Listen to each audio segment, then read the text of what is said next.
alive. I'm happy to see you. I'm still alive, my justice. Okay. Mr. Baloi? As a court case, my lord, the state has prepared its heads as requested by the court. Right. Just a short while ago, I inquired from the investigating officer if the notes were found. The investigating officer, however, informs me that the notes were shredded, destroyed after the statement was made, and therefore the notes are no longer available. Fine. That is the investigating officer. Yes. But what does Mr. Zungu Yes. say? No, I haven't spoken to him as he's under cross-examination, my lord. Oh, yeah, correct, quite correct. I'm just going to ask Mr. Nisi. I'm just going to ask if you heard the prosecutor says, according to the investigating officer, the notes were shredded. Yes. So I'm going to find out from Mr. Zungu whether the order of the court that they must go to Natal, KZN, and discover or fetch those documents, whether he did that. I don't have an objection. Okay, thank you. Mr. Zungu, did you go down to KZN? My justice yeke zokusemandleni wami konke ukuthola ngenze konke okusemandleni ami ukuthola amaphupho noma lawo maphepha engade ngiwasebenzisa ngakuthola khona kwathola. Lalela, all I'm trying to ascertain, did you go down to KZN? My justice ngicela ungakuvezi ngoba for security reason. I would like not to divulge it for security reasons, my lord. No, fine, I understand. But you did go down Yes, to I did. KZN? Yes.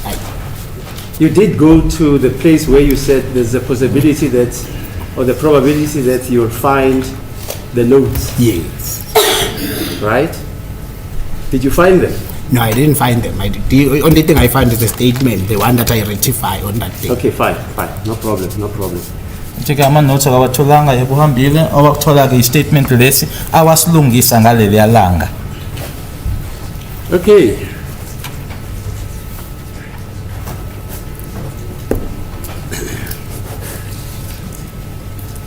Yeah, the court at the last hearing requested that the state and the defense should prepare heads of argument regarding the exigency that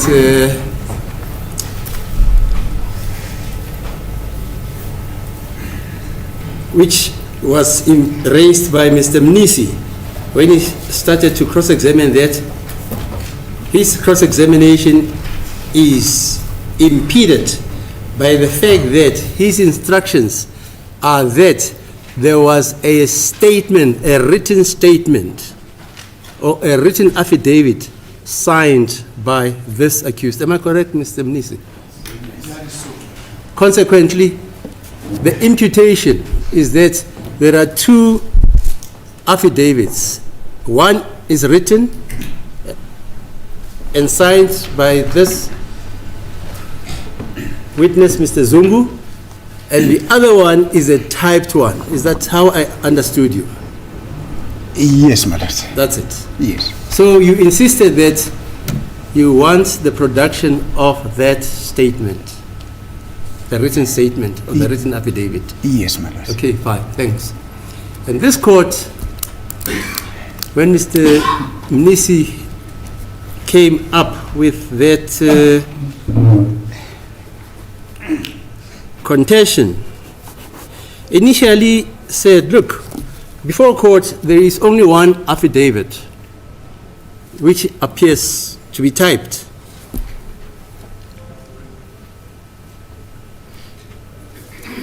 But on reflection on the assertion made by Mr. Mnisi, I thought that in the interest of justice, it would be fair and it would be in accordance with the principles of according the accused, a fair trial, that this court should investigate and interrogate the question whether in fact there are two statements under oath. There are two affidavits. One, according to the instructions of Mr. Mnisi, which is written and signed by this witness, and the other one, which was deposed to before Colonel Ginanda and signed by this witness, because that exigency impedes. Yes. It's neither here nor there. Okay, fine. Yes. But, you know, it's a question of whether, in fact, there are two affidavits or two statements. The witness says he is only aware of the fact that he composed notes from which the statement was extrapolated when he was being interviewed by Colonel Ginanda. Right. Okay, go ahead. Indeed, my lord. In other words, mention is made of a statement, but the witness is talking of notes. Fine. Yes. And counsel, after court adjourned on Friday, they did listen to the recording, and this also according to my notes, that initially mention was made of a written statement, but the witness did subsequently explain that what he really meant was that the statement was composed out of notes and that there's no written statement as such. That was my understanding of the fine. explanation. Yeah, Yes. fine. No. Okay. That is your understanding, but Mr. Yes. Mrs. instructions are that there is a written statement. Okay, fine. Right. Now, I don't know whether in light of the fact that the notes stroke statements cannot be traced, or that the notes have been destroyed, whether it is really worth the trouble to then continue arguing the matter. But if that is the case, my lord, we will then continue to Yes, fine. to address the court. Yes, please do. As court pleases, we've prepared heads of argument in Sorry, this. have you circulated Yes, them? yes, I've just Okay, given them fine. copies. And the heading of our heads, my lord, is heads. Request by accused number 3, counsel for disclosure of notes used to compile a statement of State Witness Constable Sizwe Zungu. As I've just explained now, that following on the explanation by this witness is that what was in existence were notes and not a written statement as such. Sure. Now, in the introduction, my lord, we mentioned that the current witness, Constable Zungu, has finished giving his evidence in chief and has also been cross-examined by the legal representative of accused number 1 and 2, Mr. Ramusipili. Paragraph 2, we mentioned that... No, let's be factual. Yes. He was cross-examined by Mr. Ramusipili, right? Yes. But Mr. Nisi did not conclude his evidence, his cross-examination. Yes, we will get when I intervened. Yes, we Okay, will get fine. into that, yes. All right. Paragraph 2, when it was the turn of counsel for accused number 3 to cross-examine the witness, Advocate Mnisi indicated that he requests that the handwritten statement be disclosed to him. As we mentioned, this is subject to the corollary that we have just referred to. In paragraph 3, the witness has explained that his statement was compiled using notes of recordal of certain incidents in this matter. He indicated that these notes are kept at various locations where he lives, including in KwaZulu-Natal, as the court has just confirmed that with him. Paragraph 4, he mentioned further that there is an error in paragraph 5 of his statement, wherein he sets out the sequence in which he saw the accused around 2100 hours coming from outside and following each other to Gwabeni's bedroom. He says where the name of Bongani Fisokuhle Zungu is mentioned in paragraph 5, it should be substituted with that of Mthobisi Ncube, accused number 3. In the statement, he states in paragraph 5 that, and we quote, around 9 p.m. on the very same day, I noticed Muzi Sibiya, this is accused number 1, Mafika Sandiso Ntanzi, accused number 2, and Nkani, in brackets, Fisokuhle Zungu, that is now accused number 3, walking after each other to Gwabeni's bedroom, coming from outside, close the quotation. He says that where the name of Carlos Mthobisi Ncube, accused number 3, should have been inserted instead of that of Nkani Fisokuhle Ntuli. Sorry, there's Zungu, there should be Ntuli. That is now accused number 5. And further on in that paragraph, wherein he states that, and we quote, I saw Nkani, accused number 5, giving Gwabeni a 9mm, should be substituted with the name of Carlos Mthobisi Ncube, accused number 3. He states that further that in the same paragraph, the name of Mtokosizeni Mapisa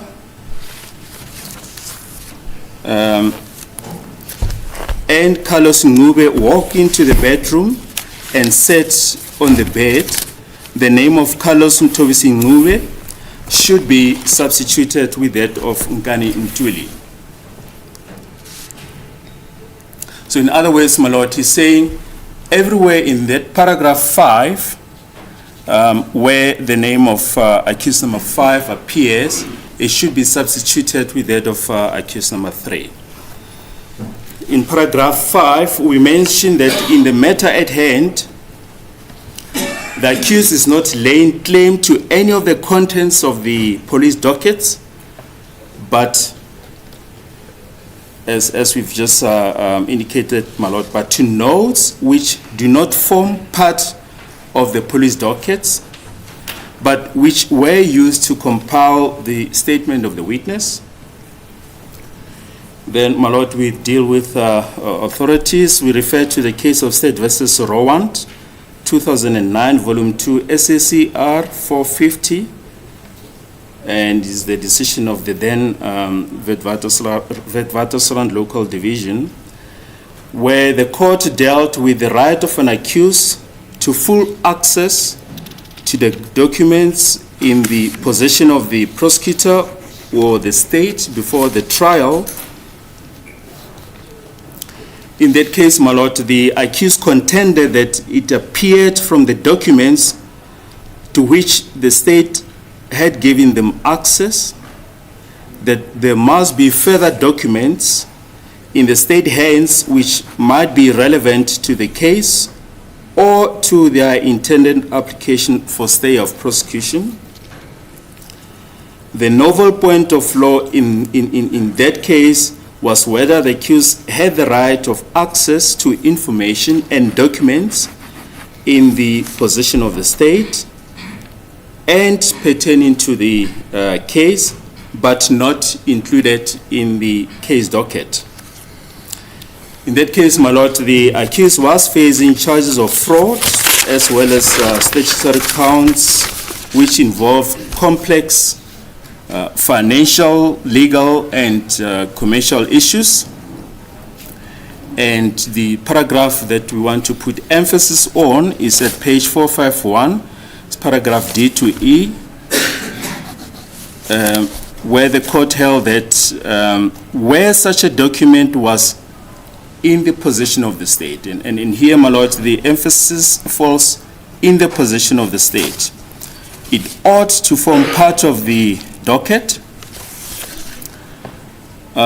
And we argue, my lord, that Rowan's case is distinguishable from the current case in that the state is not in possession of the notes mentioned by the witness, nor have we seen them, my lord, nor deliberately left them out of the docket, as was the position in Rowan's case.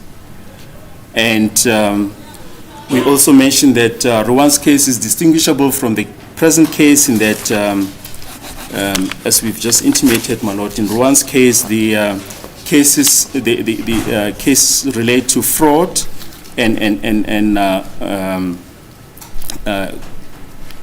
involve complex financial and commercial issues. We also refer to the locus classicus of State versus Shabalala, 1995, Volume 2, SSER 761, decision of the Constitutional Court, and the case of State versus Buota, 1994, Volume 4, SSER 541, decision of the then Witwatersrand Local Division. And we qualify that, my lord, that in that, or in those cases, they only dealt with witness statements contained within the docket. Then under Section D, we deal with what we perceive to be the legal position. In paragraph 9, we refer to Section 35(3) of the Constitution, which states that every accused person has got the right to a fair trial, which includes, firstly, or in the context of the current case, the right to be informed of the charge with sufficient detail to answer it. And secondly, in the context of this case, the right to adduce and challenge evidence.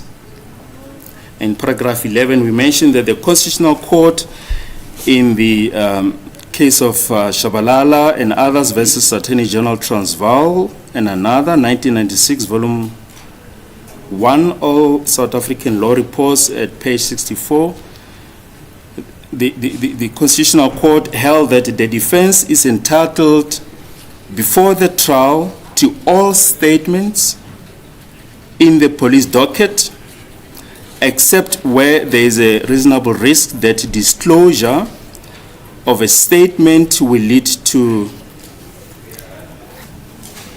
divulging of state secrets, method of police investigation, the identity of informers, or could otherwise harm the interests of justice. And further held that the court must weigh up the respective interest, that the defense must set out a prima facie entitlement to access, and the state must advance justified grounds for refusal. And we refer to the relevant paragraph, page 16, paragraph 16. As a starting point, the defense is only entitled to documents contained in Part A of the docket, and my lord, that they've been furnished with, witness statements, expert reports, and documentary evidence, except insofar as this may be privileged. The defense is also entitled to copies of documents which are not in the docket, but which are in possession of the prosecutor or the state, and which form part of the state case. As we've mentioned repeatedly, my lord, that the state is not in possession of the statement stroke notes. And in paragraph C, we state the test that ought to be applied in a request of this nature.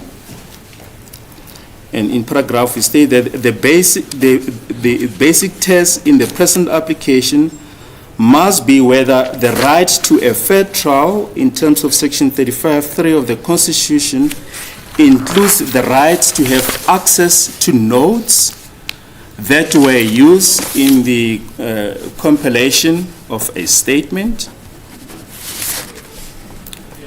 And similarly, and borrowing from the language used in Shabalala's case, it was held that this is not a question that can be answered in the abstract, but with regard to particular circumstances of the case and in the broad context of a legal culture of accountability and transparency manifested by both the preamble to the Constitution and the Bill of Rights. This was per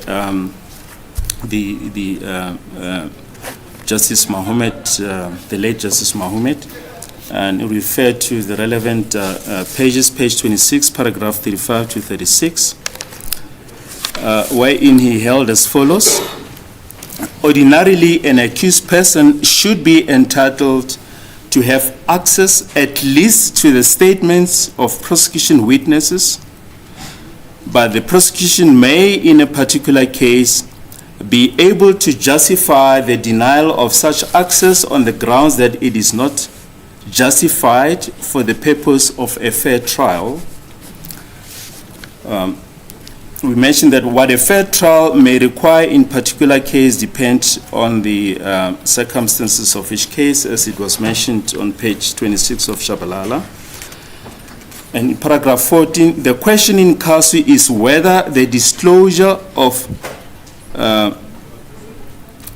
this witness statement, I think that statement is missing there, is sufficient to enable the defense to prepare its own case sufficiently or to properly exercise its right to adduce and challenge evidence or to identify witness who might be able to contradict the assertion made by the state witness, or to obtain evidence which might sufficiently impact upon the credibility and motives of the state witness during cross-examination, or to focus properly on significant matters omitted by the state witness in their depositions, or to properly deal with the significant matters deposed to by such witness in one statement and not in another, or deposed to in a statement and not repeated in the evidence, or to hesitation, contradictions, and uncertainties manifest in a police statement, but overtaken by the confidence and dogmatism in viva voce evidence. This is a passage that we quote from Shabalala, page 27, paragraph 37.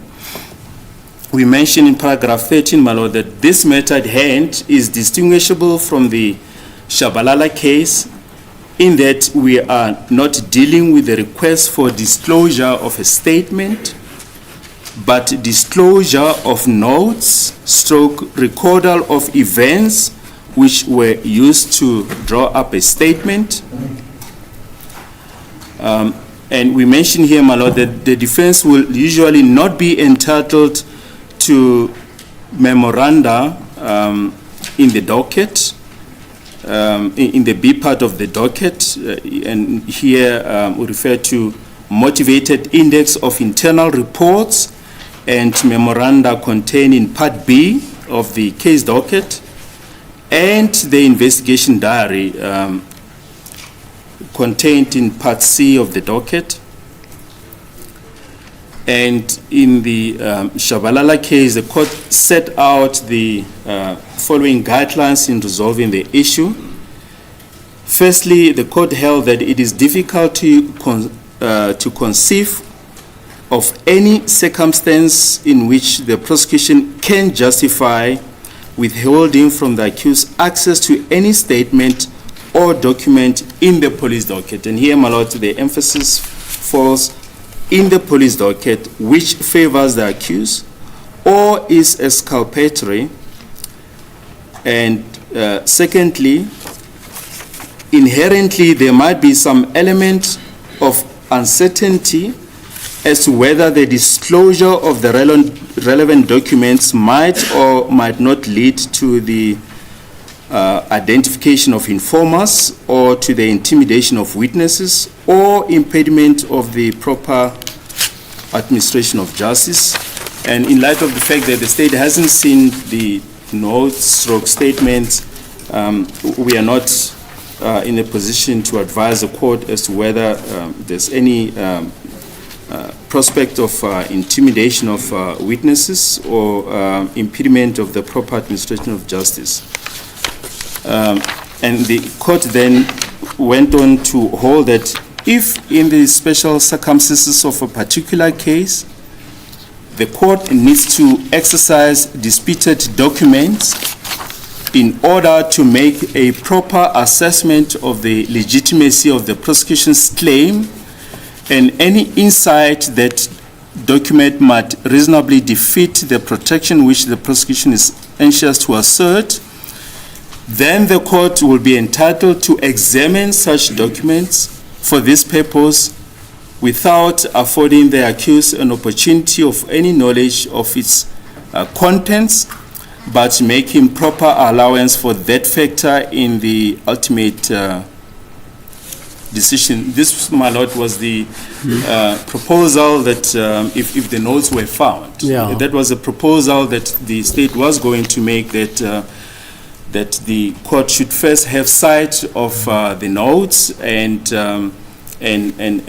then inform the parties as to whether there's any possibility of intimidation or impediment of the proper administration of justice. However, in light of the fact that the statement stroke notes are not available, the matter has since now become moot.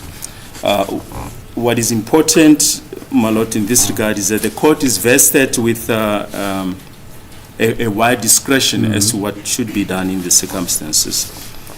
And we deal briefly, my lord, with a related topic which, strictly speaking, it's not relevant in the matter, and there's the issue of the police diaries. And we mention here that the same consideration applied to the police diary as to those that apply to statements in the docket, as those diaries form part of the integral part of the witness statement. We mentioned that the state can refuse to disclose privileged information taken up in the diary, but the reasons therefore must be disclosed, and we refer to the case of Jonas versus Minister of Law and Order, 1993, Volume 2, SACR. Page 692 is the decision of the Eastern Cape at 696E to G. And we mentioned, my lord, that the police are issued with diaries or pocketbooks specifically for the purpose of documenting events which would assist them in compiling their statements at a later stage. And we mentioned here, my lord, we have seen, for instance, in the case of Warrant Officer Musia, that his pocketbook forms part of the, or it is an integral part of his statement, and as he documented certain events therein, and the extract of his pocketbook has been handed up as Exhibit C4. In Jonas' case, should be Jonas, not Johan's, Jonas' case, it was held that information recorded with the purpose of being used in the preparation for or in the prosecution of the trial and forming part of the prosecution's brief, for instance, contents of the pocketbook, form part of or form an integral part of the witness statement, and or they are a record of information intended for use in the preparation for or in the prosecution at a criminal trial, and and to form part, there should be part, my lord, to form part of the prosecutor's brief. We submit in conclusion, my lord, that the notes made by the witness stand on a different footing from a policeman's diary or packet book, and should not be subject to disclosure, but subject to the corollary, my lord, that that the court should first have a judicial pick of the notes, and then inform the parties as to whether there's any possibility of intimidation or the impediment of the administration of justice. And we submit, my lord, that this witness, Constable Zungu, should be cross-examined on the basis of his statement and the explanation that he gives for any contradictions between his testimony and his statement will be subject to any credibility findings that the court will make at the end of the case. That, my lord, are our submissions. Okay, thanks, Mr. Baloyi. Kamsipiri, Mr. Okay. Of all of you? For me. For you? For me, my lord. Okay, Mr. Ngumalo. My daughter, I did not also prepare the heads of arguments. I was of the view that it was a matter that was going to be argued on Tuesday or Wednesday. Oh, Tuesday, Wednesday? Yes, that was the understanding. I'm in court on Monday. Yes. Okay, Mr. Msholo. Sorry, Miss Msholo. My lord, I would address the court. I did not prepare the haste, but I'll argue. I'll make my submissions, my lord. Now? Yes, my lord. Make them. No, I mean after this, my lord, because Mnisi is going to take the space first, my lord. Oh, and okay. then I'm the Mr. last Mnisi, they say you should. Yeah, In the same Mnisi? breath with my colleague, I did not prepare something readable in line with what the state has done, and that is not out of contempt of the court. However, I understood the court to mean that if we can do so. Yeah, fine. But nonetheless, my lord, the issues here are very crisp and very succinct. The court will remember, just before I could commence with my cross-examination, I brought it to the attention of the court, my lord, that I had a conversation with the state wherein I actually requested the original copy of the statement, because the copy that we were issued with is a typed version. Then the state said no, it did not have such a handwritten statement. Right. I thought that the matter would then have rested at that point. However, subsequent to Mr. Zungu's testimony and him being cross-examined by Mr. Ramusipili on behalf of accused number 1 and 2, he mentioned very unequivocally that there is a statement that he wrote with his own hand. He initialed it, he initialed each and every page, he signed it. So Mr. Zungu says there is a statement. Yes, my lord. I'm still addressing the court. Yeah. It's not being interpreted. Do you understand what Mr. Mnisi is saying? Yes, I do. Fine, okay. Thank you, my lord. You said there is a statement that he himself wrote in his own hand. He initialed each and every page thereof. He signed it, and it was commissioned. I then said it would really be very grateful if we were to be furnished with that original statement, my lord, that is handwritten. That is when then the whole issue started to be thrown into disarray. That's when the explanation regarding the existence of a note from which that statement that is typed was compiled from, that is how then the issue developed. Okay. Then accused number 3, gentleman that I'm representing, my lord, called me or drew my attention to the fact that, called me in order to draw my attention to the fact that, no. In fact, the issue of a statement, as it was testified about by Mr. Zungu, that he says he initialed each and every page thereof, that he said he signed it, that he said it was commissioned, is actually on record. It is actually on record. Actually on record. Yes. Then what happened, my lord, after the court had made an order that there should be some kind of an escapade to go to KwaZulu-Natal to go and look for those notes, which apparently the explanation is given that they've been shredded, they cannot be found, then ensued. But we had an opportunity, myself and my colleagues, to go and have a listen to hear what the record, insofar as Mr. Zungu's testimony on this aspect of the inquiry is concerned, my lord. I may say, my lord, without any fear of self-contradiction, that what we have been maintaining all along is confirmed by what is stated in the record. And in fact, I would have requested this court, my lord, that just to put the matter at rest, the court should, I'm going to request, but it's not an instruction, I'm going to request the court to consider actually listening himself exactly what Mr. Zungu said about the statement, my lord. We're not requesting notes. The issue of notes was never ever part of our request. We based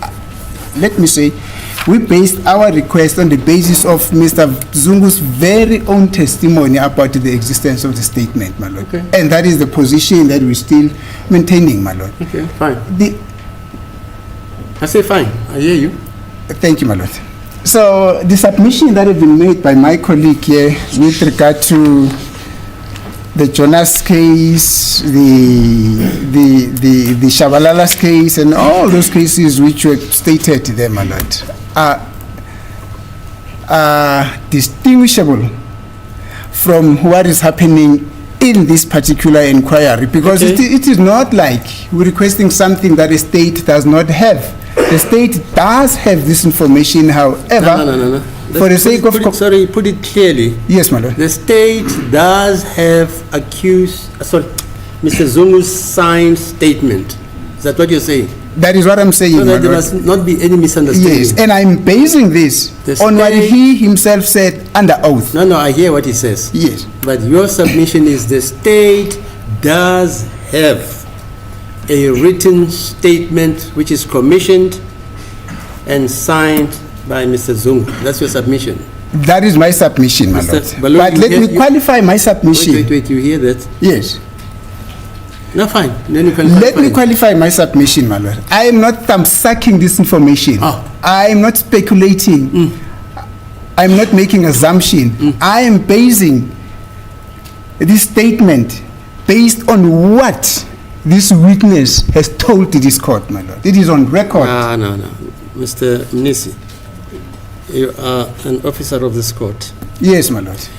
There's a world of difference between what you have submitted now and what you are saying. Listen to what you are saying. I can hear myself, my lord. Yeah, but do you understand yourself? I do understand myself. my lord. Okay, let me try and quote you. Yes, my verbatim. lord. Yes. The submission is that the state has Yes. a written statement, Yes, my lord. right? Yes. The state has a written statement. Yes, my lord. Now you qualify it. Yes. This is based on what this witness says. Yes, my lord. These are two different concepts. In my understanding, my lord. No. Oh, okay. Listen to this. Yes. These are two different concepts. Yes, my When you lord. say the state has, Yes, my lord. it means Mr. Baloyi is misleading this court. No, that's not. No, come on. Let's not play marbles. No. No. That does not come from me, my lord. No. Definitely, it does not come from me. This is inferential reasoning. No, I would have said, my No. lord. Mr. Mnisi, please. Okay, thank you, my Let's not lord. waste time. Yes. You are saying the state has Yes, my lord. the written statement by this witness, Yes. and the state has not disclosed or discovered that statement to you. Huh? That is the reason why we're requesting wait. the original And the version. state Madam. has not disclosed or discovered that statement to you as it is obliged in terms of the Constitution and the case of Shabalala, 1995. Is that not so? My lord, I am not saying that the state did not disclose. I am saying Look, we were the state- requesting the original version. Mr. Mnisi. Yes, madam. The state is obliged. It has no choice. Yes, It's obliged. yes. Now, if the state has not disclosed that statement, written statement to you, Yes, as required by the law, yes, madam. then it means this prosecutor, Mr. Baloi, has not complied with the letter of the law as enunciated in the case of Shabalala. It must be so. Otherwise, Masulan Sibe Zangoma, Selasa Matam. Should I respond, my lord? Yes, respond. Thank you, my lord. My lord, it would never have been my intention to say that the state did not disclose that information. The nip and the heart of my request, my lord, was the disclosure of the original statement from which the typed version that we were handed with was prepared from. Yes, I hear you. Yes, my lord. And that is basically what this witness is saying. This witness is saying that original statement is there. He says, I penned this statement in my own handwriting, initialed each and every page. It was signed and it was commissioned. Now, if the court says that I am, in a broader analysis of the understanding of the court, I am suggesting that the state willfully did not disclose that statement. That is not our point of departure, my lord. When I say we, I mean myself and accused number 3, because we only requested the original version. The minute we tend to... Where is the original version? Where is the original version? The state According must to you. know and the witness, my lord. They are both on the side of the state. No. Yes. The state and the witness must know Okay, fine. where that original version any is. other But thing, as sir? far as Any other thing? it is still, my lord, Yeah? my instruction that before we commence with the cross-examination, unless the court were to rule otherwise, we should be favored with that original version. And this is also based on the fact that already, my lord, on the typed version that the state is requesting that the defense should cross-examine this witness on, there's a conflict of interest. There are discrepancies. What conflict of interest? There are discrepancies in that statement. No. That therefore tempt us. my lord. Please, don't conflate issues. No, I'm not conflating issues. You my are. lord. We're talking about Yes, a a written statement. yes. Is that not so? And this court hasn't seen it, and you are saying already in that statement there are conflicts. Are you understanding yourself? I do, my lord, because the statement that I'm referring to that I say, there is already some contradiction in the statement that has been already read on record. No. I partly addressed on that statement on Friday. Mr. Mnisi, please. Yes. What has been read on record is a typed statement. That's what I'm saying, man. So, what are you saying? No, I am saying what further buttresses our quest to receive the original version of the statement, of the handwritten statement, because, my lord, it is because of the inconsistencies that we have already been able to identify in the typed version that brings us to, it tempts us, my lord. How can you tell this court that there are inconsistencies when this court hasn't had sight of the written statement? Or I thought, my lord, that What? I thought it had already been read into record. Listen to me. Yes, my lord. How can you talk about inconsistencies which emanate, Yes, my lord. and logically so, Yes. from two different statements? No. That's not what I'm saying, my lord. I am saying already in the statement that has been read on record, the typed version, on that statement itself, already there are inconsistencies. So that is tempting us to further believe that if we're to be furnished with the handwritten statement, then the cork is going to crumble, my lord. What? The cork is going to crumble. I think my colleague used the word the other day that Are you finished?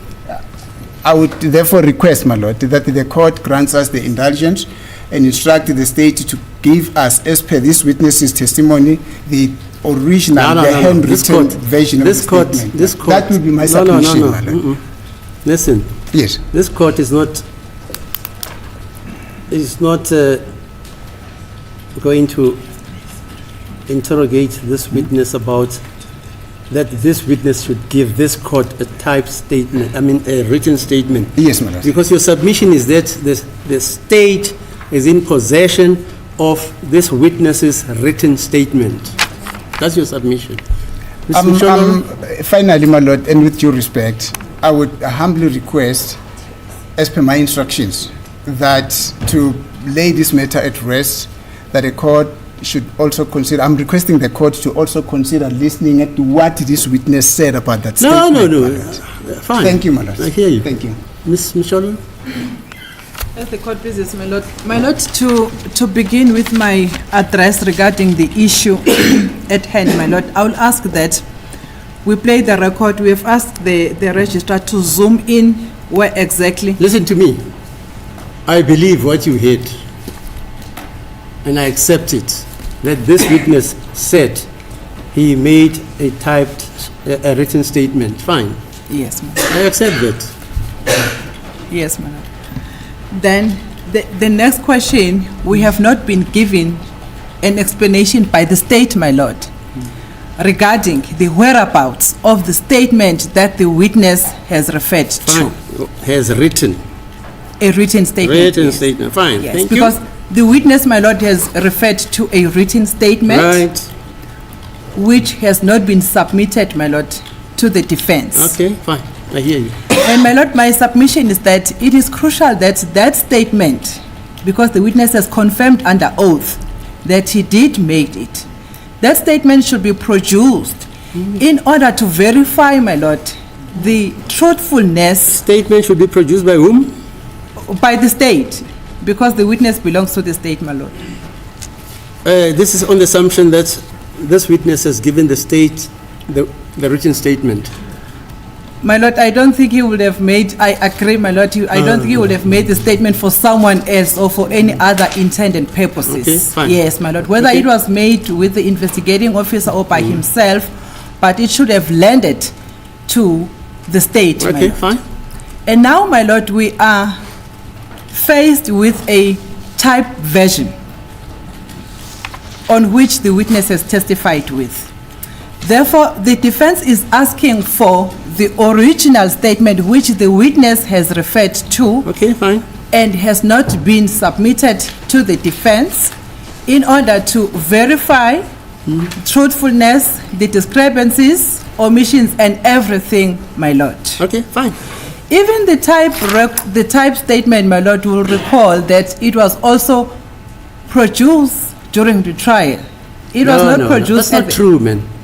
The typed statement was disclosed. Hello?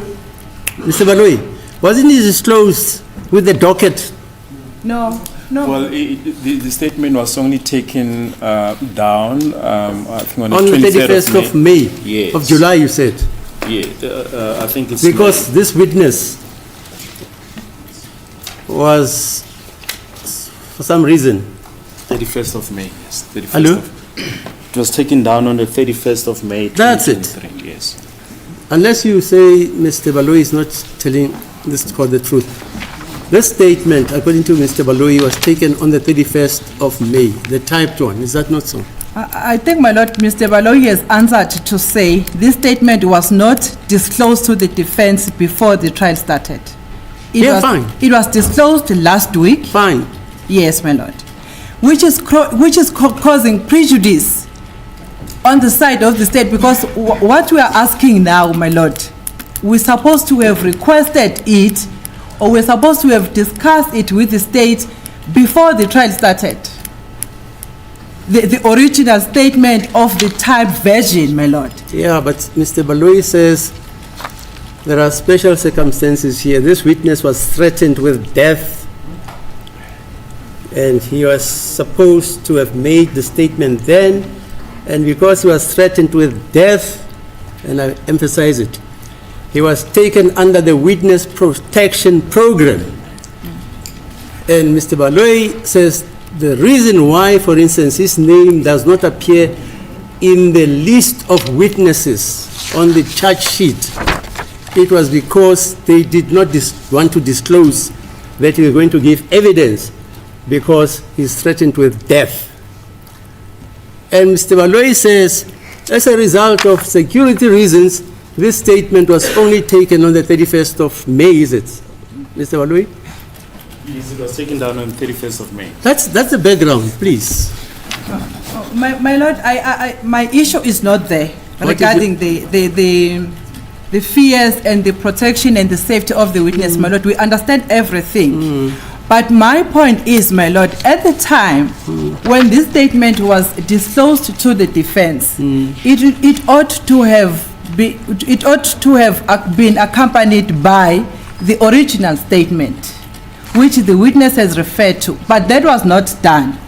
But it appeared during trial, my lord, that the witness is still referring to that statement which he says he made. Okay, fine. Then my So according to the defense, there are two statements. there are two statements. Fine. Yes. That's yes. basically what you're saying. Yes, Right, yes. fine. And we all understand, my lord, we all have been prosecutors. We know that if there is a handwriting statement and there is a typed one, you attach both statements, my lord. We know that that's common cause.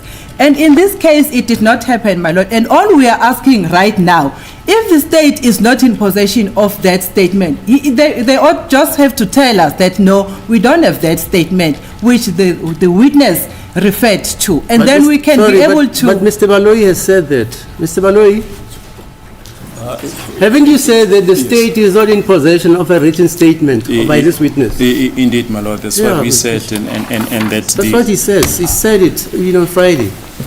My lord, I missed that when the state made the admissions, because I heard the state still referring to the notes, my lord. Yes, the state refers to yes. I am not It's not referring... the state that refers to the notes as I'm sitting here. It's this witness which refers to the notes. Mr. Baloyi, is the state referring to the notes? Well, we're referring to what this witness, the explanation of the witness. What does he say? We're referring to the fact that the witness says all that he had were notes that he kept, and from which the statement that was read into the record was compiled. And the state And does, those notes- does the state have those notes?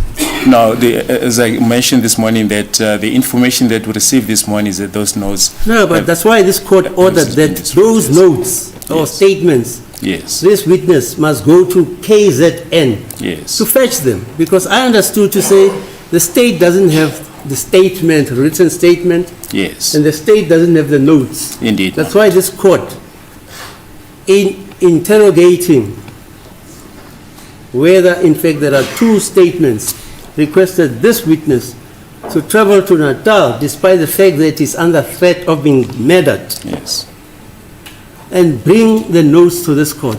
That's why I made that order. yes. I wouldn't have made that order. Okay, fine. Yes, Mr. Msholoha? And then thank you, my lord, for taking that point further, because we need clarity on whether, what is it that is not available, because weight, my lord, is not the same.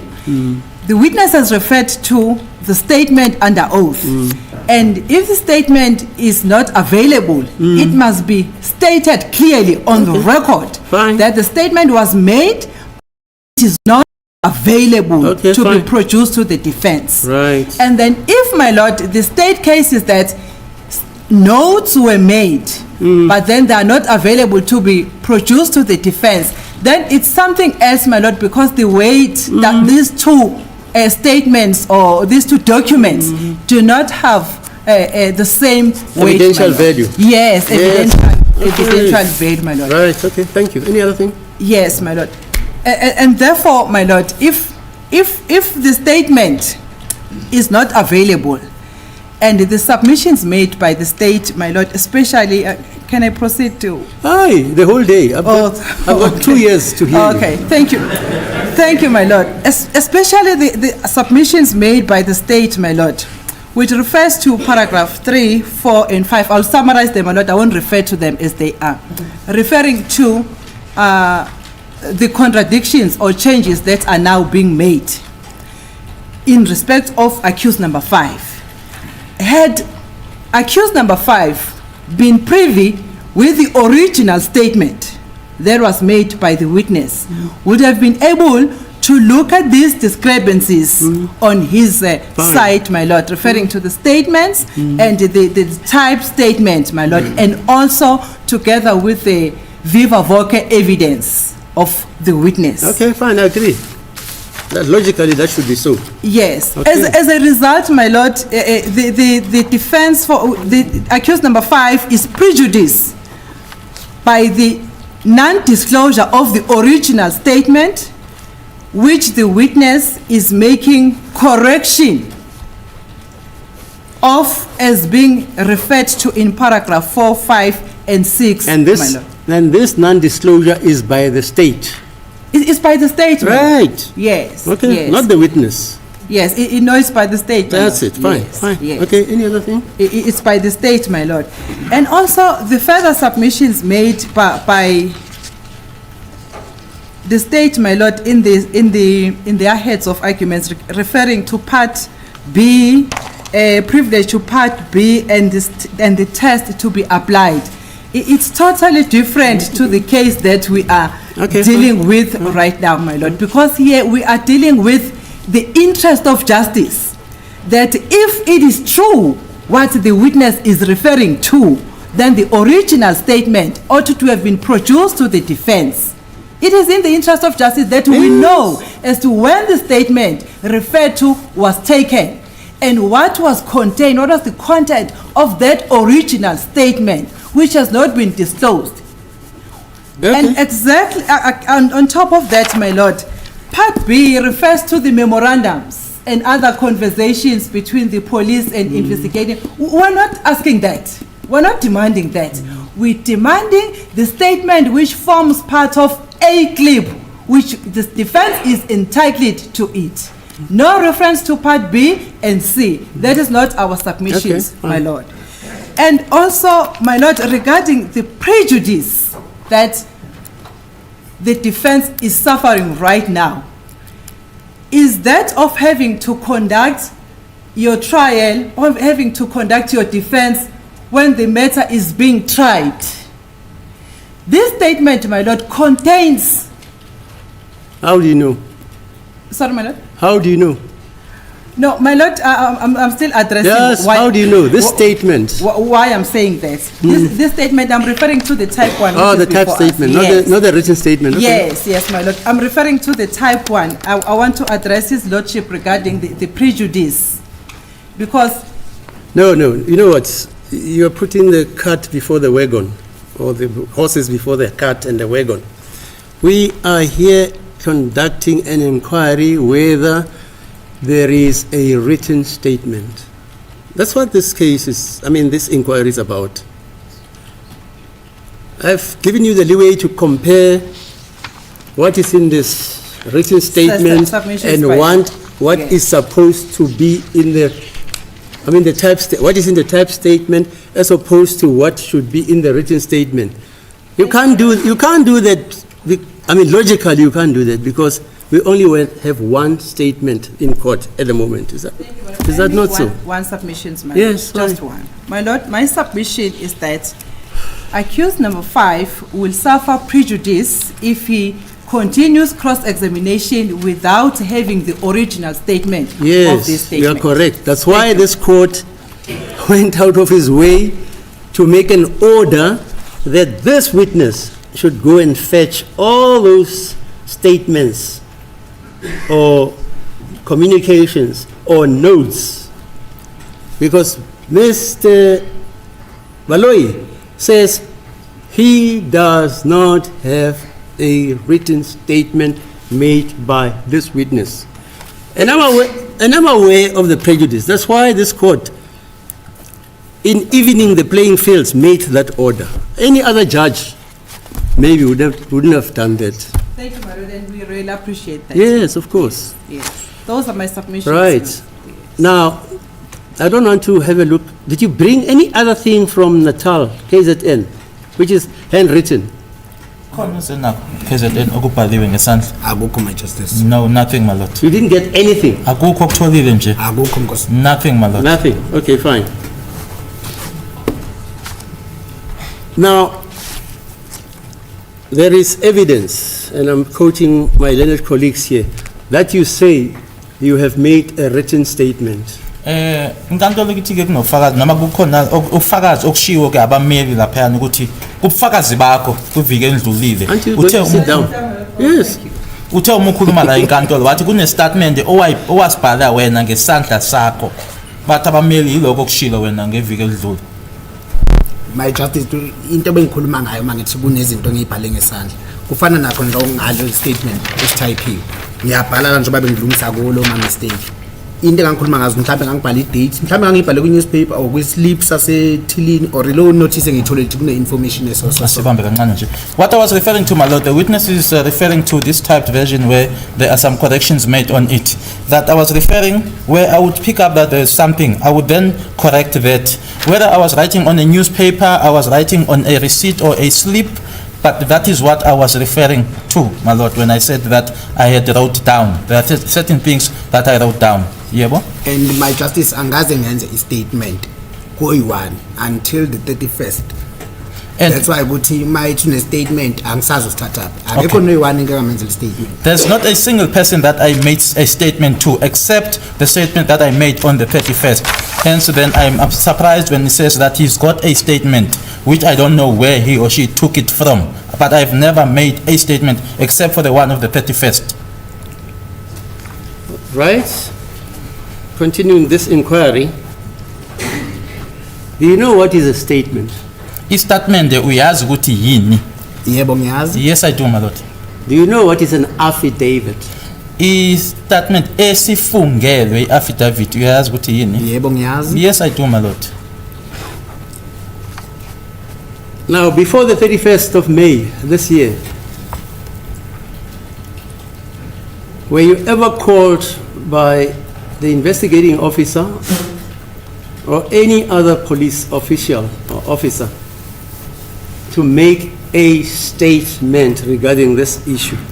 To make a statement. Ngaphambi kwe-31 ikaMeyi kuwona lo nyaka ngaba ukhona yini iphoyisa noma ke umphenyi ke umseshi wecala elake lakubiza ngaphambi kwe-31st zikaMeyi la elathatha khona ke i-statement kuwena mayela nalo daba lolu? Akekho ngangamnikeza, my justice. I gave a statement to no one, my lord. Did you ever swear and take an oath to a statement which you made, which oath paraphrases, I acknowledge that the contents of this statement or affidavit are true and correct, and you signed it? An oath before a police officer or a commissioner of oaths or a magistrate. Have you ever done that, sir? Ingabe khona la khona ke owafunga khona ke lokho okubekwayo lapha ezantsi, I know and understand this. Ngiyakufungela ukuthi lokho okubhalelana kuyiqiniso noma kungaphambi komanje khona la owenza statement kufungela khona. Akekho, my justice. None, my lord. As a policeman of, you said 12 years experience. 12, yes, correct. Have you ever taken a statement from a person Wena ngokwakho at the police station? sikhona statement esoke wasithatha komunye umuntu e-police stage? Yebo go. Yes, my lord. And after taking that statement, did you administer the oath to that person to swear to the truth and veracity that he acknowledges and understands the contents of the very statement which he has or she has given to you, and that she signs it and you append your signature as a police officer? Yebo ngeke ngakwenza lokho. Yes, I've done that, my lord. So you know what a statement is. Okusho ukuthi uyakwazi ukuthi i-statement ekuyini? My justice ngeke ngathi ngayi Friday ngathi akekho ngamnikeza statement sami. I was willing ukuthi statement sami ngisenze ecourt ngoba bengazi ukuthi ozongithatha statement usisaphi futhi uzosenza. Okay, sibambe lapho. I did say on Friday, my lord, that I gave my statement to no one because I didn't know as to the person that I was going to depose a statement to. Where is that person going to take my statement and do what with my statement? What are those documents, sir? Yini le uyiphethe? Isona statements amingasenza bangenzele icopy yazo. They made this is the statement, my lord. It's the typed one. Can They you made give a it copy to for me. No, can you give it to Mr. Baloi and all the defense attorneys, and then me as the last person.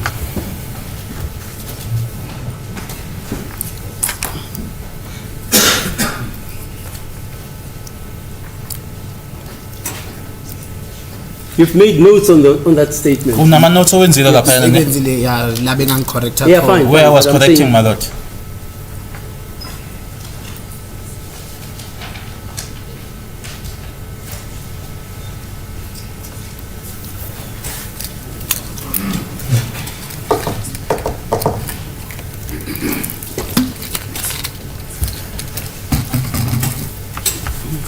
Permits, water.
Yeah, the court has in its possession the type statement by Mr. Zungu, which statement was elicited through the integris of Mr. Ramosipili. And I can see that there are markings, corrections, annotations in this document. Okay.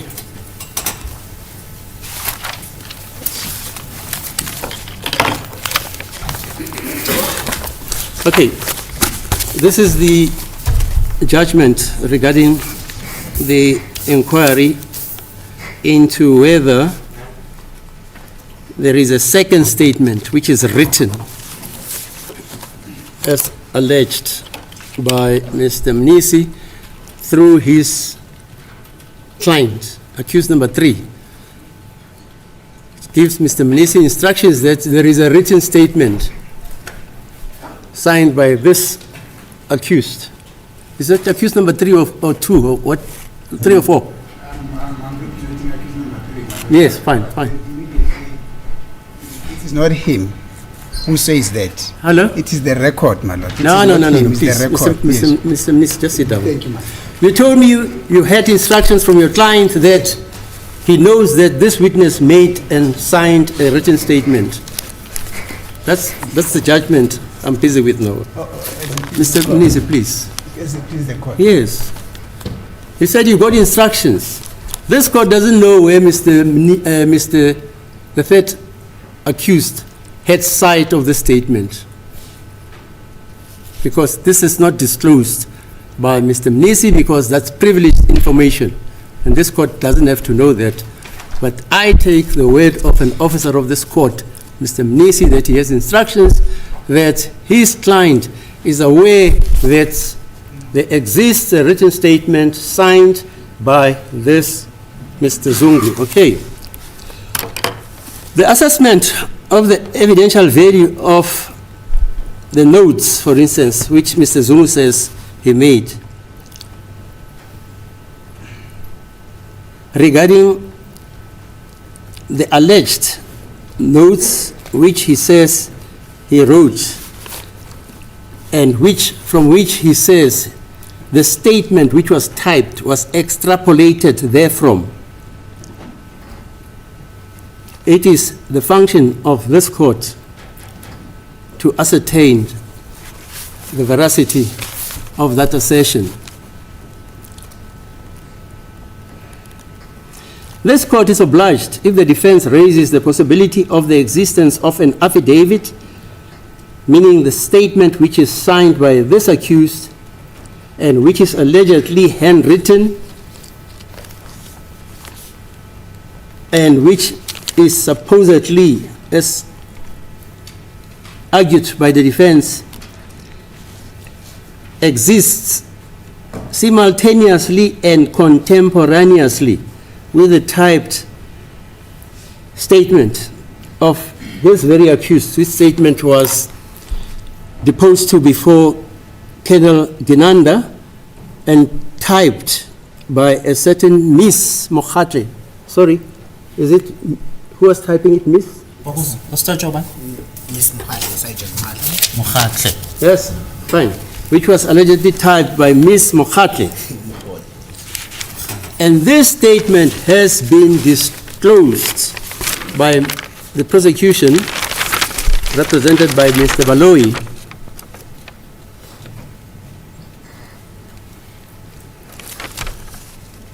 And according to the defense, there's another statement which exists, which is handwritten, which has not been disclosed and which has not been furnished to the defense. This is a very serious imputation of mendacity by the defense against Mr. Baloyi, who is an officer of this court. To put it in plain language, Mr. Baloyi is being accused of harboring a statement which should have been disclosed to this court, which is a very serious infringement if that could happen. He could be struck off the roll of advocates by failing to disclose information which this court is entitled to and the defense are entitled to arrive at a just and reasonable and justifiable conclusion of this trial.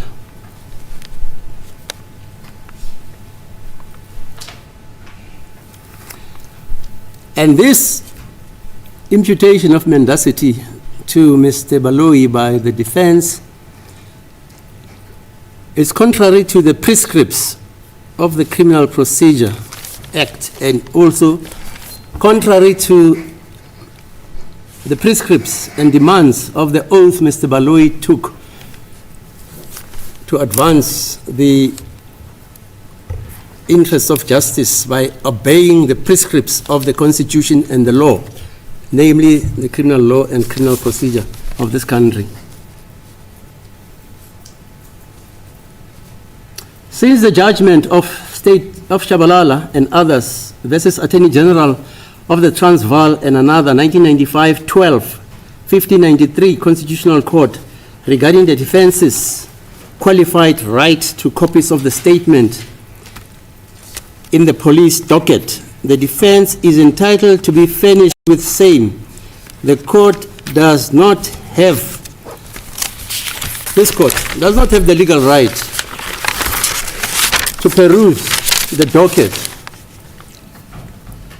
but the court has to interrogate the defense's assertion of the alleged existence of a handwritten affidavit as alleged by the defense, because a prosecutor's sacrosanct duty is that he is obliged in terms of the law to disclose every document which the state intends using in attempting to prove his case beyond a reasonable doubt. That every document of that nature should be disclosed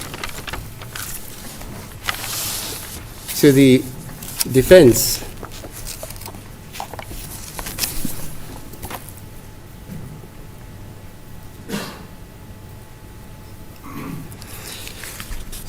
And just to go back to history, in R versus Stein, 1954, 1 SA 324 AD, this observation by Judge Nicholas, he states that that decision of the AD has eliminated the hunting ground which has been opened by accused persons by the decision of R versus H, 1952, 4 SA 344T. In that case, it was held that there was no privilege which entitles a witness for the Crown in a criminal case to refuse to produce the statements of other witnesses when called upon to do so. In Stein's case, however, the appellate division has held that there is a class of privilege not specifically referred to in the decided cases and textbooks which protects and the such statements from disclosure. After Chabalala, that legal precept was eventually enunciated to be unconstitutional. Consequently, every prosecutor in this country knows that he has to disclose the documents on which a case of the state is based on. And I don't believe that Mr. Baloyi can risk the entire career he has built up over years as a senior advocate.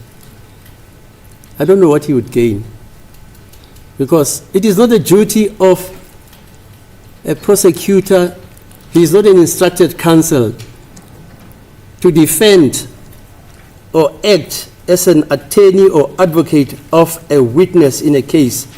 The duty of a prosecutor is to present the case of the prosecution to the court for it to adjudicate and consider.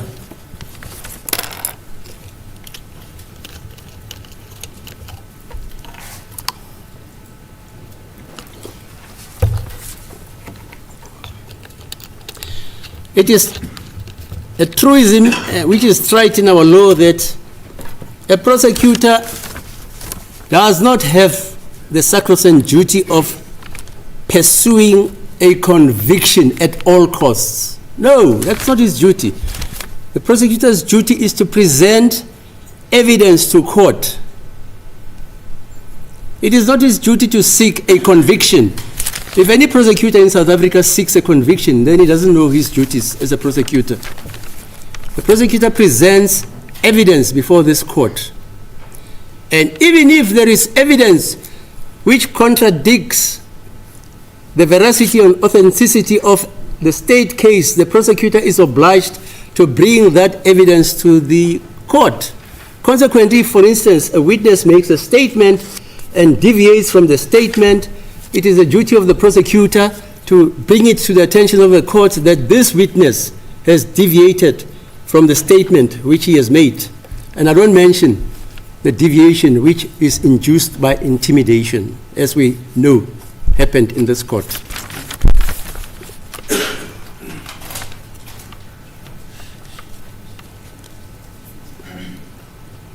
So the duty of a prosecutor is to assist the court in the ascertainment of the truth. See in this regard State versus N, 1988, 3, South African Law Reports 450, it's an AD case, where for a variety of reasons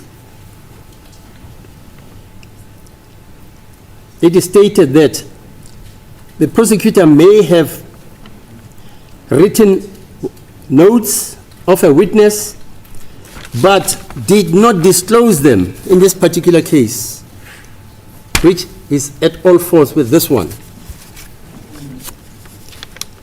Because the prosecutor thought that these notes were not important,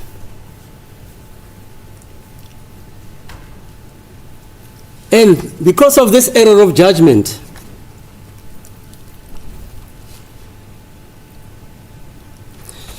that error of judgment of a prosecutor not disclosing the notes which the prosecutor had access to after being given those notes by a witness. But in this case, this witness doesn't say he gave the prosecutor notes.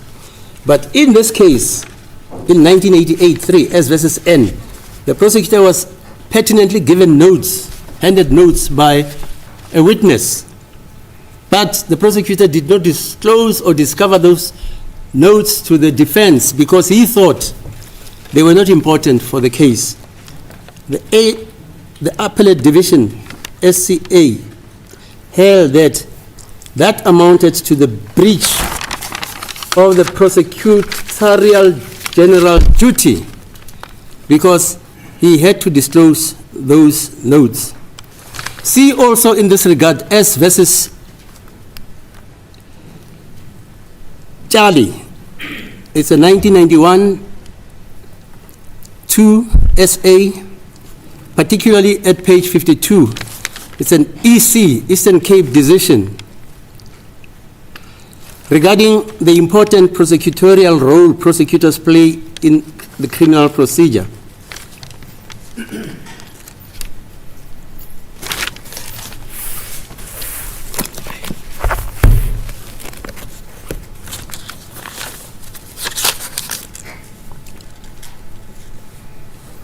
Sorry, I wrote this thing last night.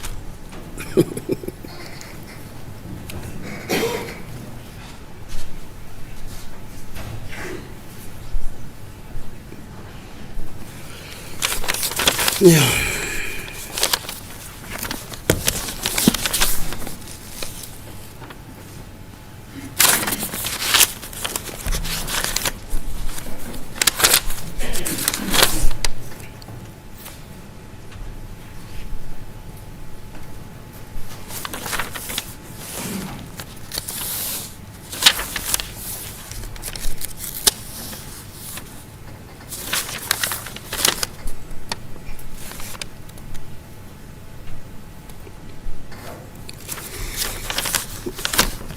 In the textbook by Himstra, Criminal Procedure, this is the 5th edition, printed in May 2018.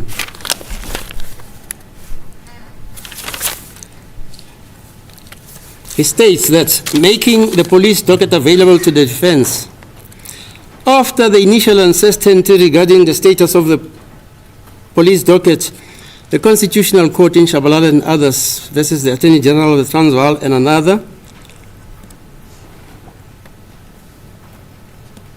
set out the position regarding the defense's right to the statements in the police docket. It amounts to this: the defense is entitled before the trial, but not for the purposes of a bail application, to all the statements in the police docket, except those in respect of which the state on specific grounds claims privilege, where there is a reasonable risk that disclosure of a statement will lead to the divulging of state secrets, methods of police investigations, the identity of informers, or information between legal representatives and clients, or could lead to intimidation of witnesses in the weighing up the needs of the accused against the interests of the state. And absolute privilege cannot exist in terms of the Constitution. See in this regard S versus Makiti, 1997, 1, all South African reports, law reports, 291B. The court must weigh up the respective interests the defense must set out a prima facie entitlement to access, and the state must advance justifiable grounds of refusal. In this regard, the case of Pinatiau versus the state and others, 217-1 SACR 354 Eastern Cape. This is not the case in this, as alluded to in these reports. Mr. Baloyi, who is an officer of this court, tells this court and has told his contemporary colleagues that he does not have a written statement by this witness, Mr. Zungu. Mr. Zungu, I agree, may have stated that he has made a written statement, but today, now, I have asked Mr. Zungu pertinently, who is a police officer, he's not a lay person, whether he has made a written statement which he has deposed to under oath and signed, and he says none. The only statement he has deposed to is a statement that was made on the 31st of May 2023 before Colonel Binanda, and it was typed by Mr. Sitlogelo. There is a fundamental difference between a statement, a police statement, and a witness statement.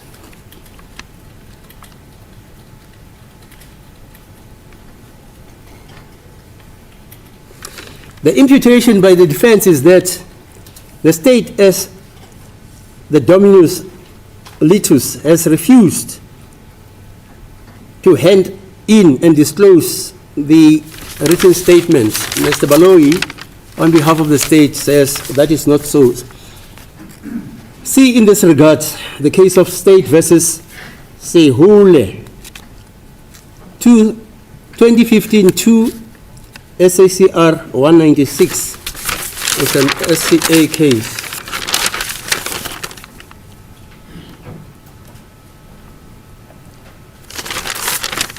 And see also in this regard the case of S versus Gandu,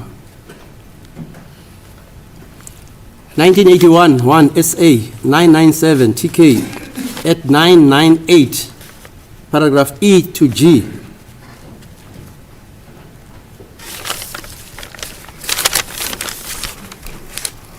And I'm quoting this case in this regard that formerly, before blacks were appointed to the bench, white South African judges relied exclusively on the interpretation of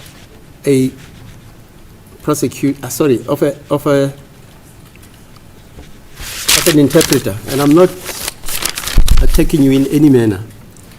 So in this court, they say the court can use its own linguistic knowledge as part of a witness's evidence and demeanor, even when an interpreter is used. And this is supported as long as the presiding officer therein clarifies with the witness on record via the interpreter that he intends using such knowledge, on what forms the basis and to what extent such knowledge is used.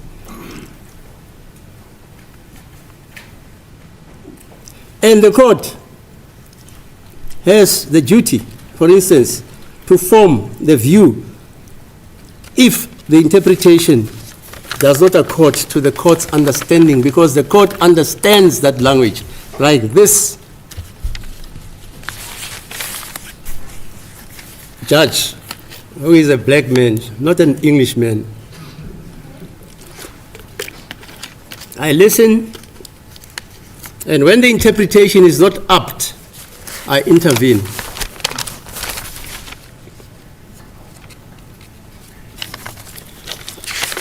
And C lawyers say this judge is interfering.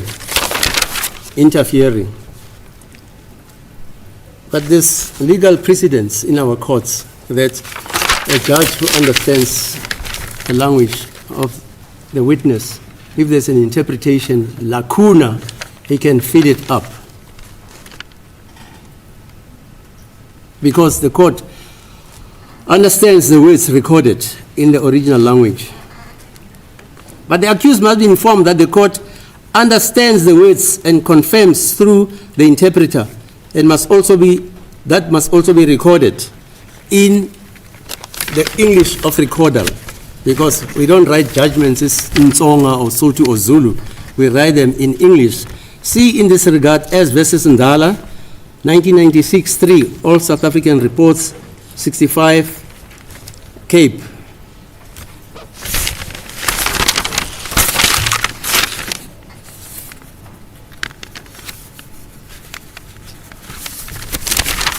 And just briefly, some people may just think I have just cross-examined this witness about whether in fact he made a written statement or not. This is from the inherent rights this court has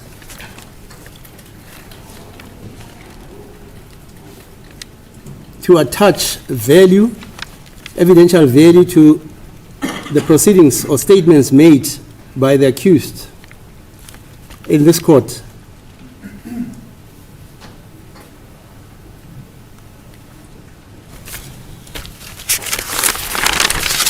And this court is entitled, in terms of legal precedence,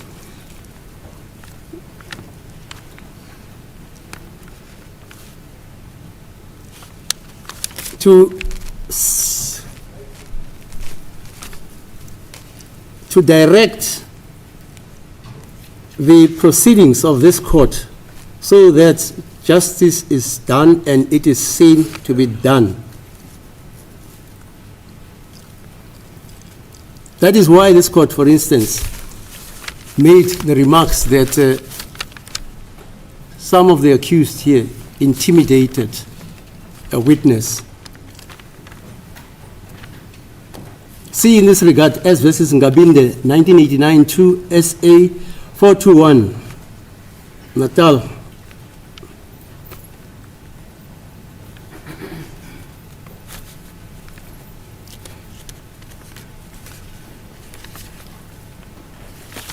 Consequently then, that is why when Mr. Mnisi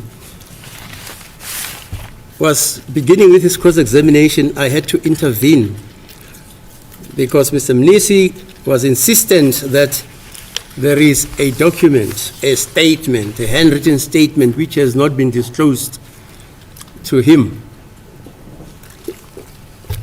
that consequently his client will suffer prejudice. The same sentiment is being alluded to by Ms. Mshololo and with the concurrence of his legal colleagues. I also am of that view that if Mr. Baloyi, and I don't think he did that, refused or hid a written statement which is signed by this witness, which witness says he did not sign any written statement. If Mr. Baloyi, for instance, at the risk of his career, would not disclose the written statement, and by the way, Mr. Mnisi's instructions don't include the assertion that I saw this statement, written statement, which was signed by Mr. Zungu at such and such a place. No. It's a carousel assertion that this witness has signed a written statement.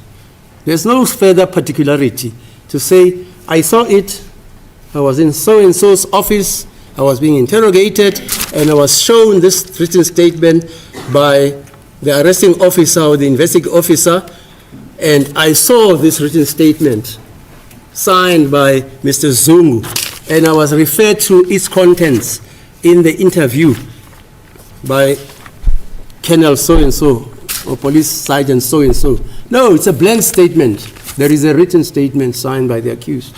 No further particularity.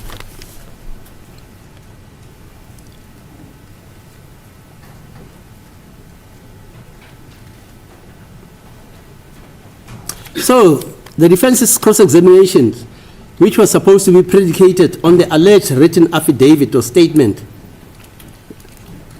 that statement was not before court, and this court, that statement must be brought to this court by Mr. Zungu, or the notes must be brought to this court, because Mr. Baloyi, who is an officer of this court, says, I don't have that statement. I'm not even aware of it. So, as a consequence, the court had to intervene in the interest of justice to investigate and inquire as to whether there was indeed a written affidavit or statement which was not disclosed and was not presented in court as an evidential document, and neither was there any notes written by this witness.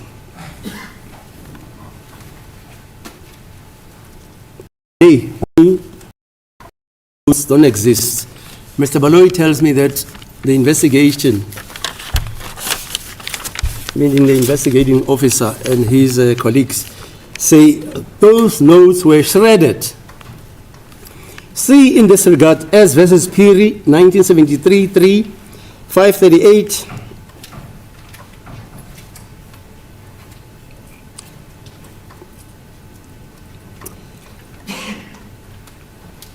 up to 541A. This is an SCA decision.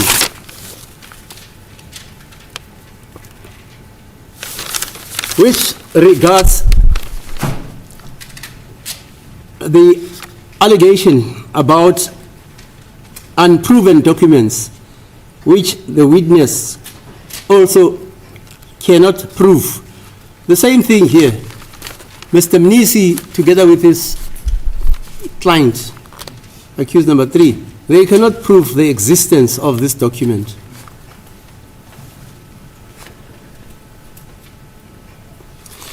See also the case of Howard and Decker, the Vetkoppen Agencies versus Four-Way Estates, Pty Ltd versus De Souza, 1971-3, South African Law Reports 937, Transvaal, at 940 E to H.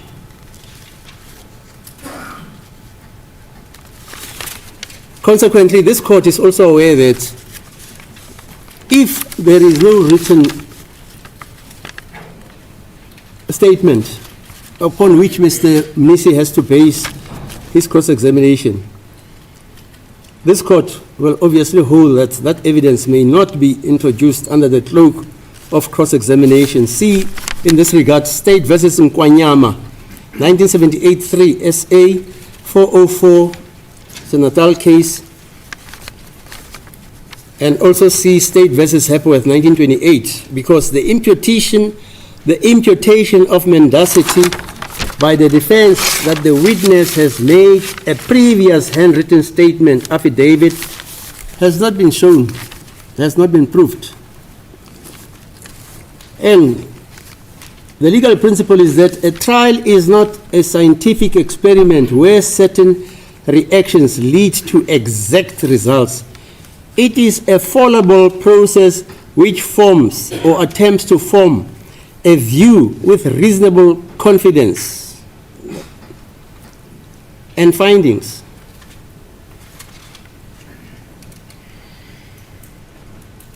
And the court has to weigh this method because it invokes and enjoins the court to weigh the relative merits of different methods to test the reliability of the factual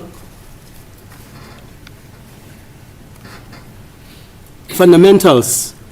One is such a method is to weigh the relative merits of different views of fact against each other by bringing them into the confrontation with each other. Phipson, in his seminal book on evidence, the 7th edition, 1930, at page 460, which was quoted with approval in the following cases: R versus M, 1946 AD, 1023 at 1028, and S versus Van As, 1991-2, SACR 74, Witwatersrand, at 108, page 108, paragraph C to H.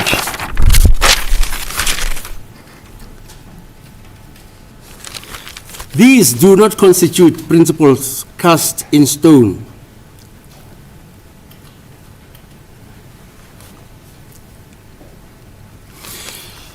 So, consequently, where a witness's credibility and honesty, like this witness's credibility and honesty, and this is not evaluating his evidence in the trial, please don't misunderstand me. It's concerning the inquiry which this court has conducted regarding the existence or non-existence of a written statement. Now, the law says a witness's credibility regarding this exigency, if and honesty, if it is assailed. Elementary fairness requires that the witness should be given an opportunity to answer to the intended accusation, namely that the deposed handwritten affidavit concerning this matter does not exist. See in this regard the case of the President of the Republic of South Africa versus others, that is versus the South African Rugby Football Union and others. This is a case where our President Nelson Mandela was taken to task by some judge about a commission of sports instituted by the late Steve Tshwete. This is a 1999-10 case, BCLR 1059, Constitutional Court, 2001 SA, Constitutional Court, at paragraph 61 to 63. And also see in this regard State versus Buzak, 2003 SA 381 SCA, on pages 51 to 54. Where it was remarked in that context that a criminal case or criminal cases are not conducted with trickery and traps. The presiding officer in a criminal case is not simply an umpire, but controls the proceedings and has to evaluate the evidence to make a final decision. Okay.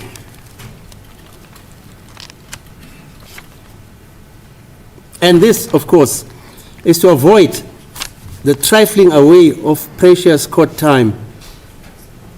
And last but not least, is to see that justice is done.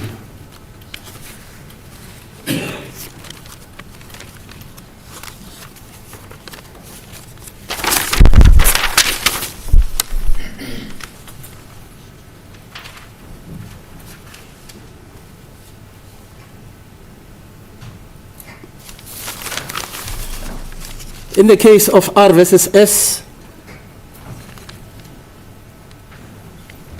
1958 3 SA 667 Natal,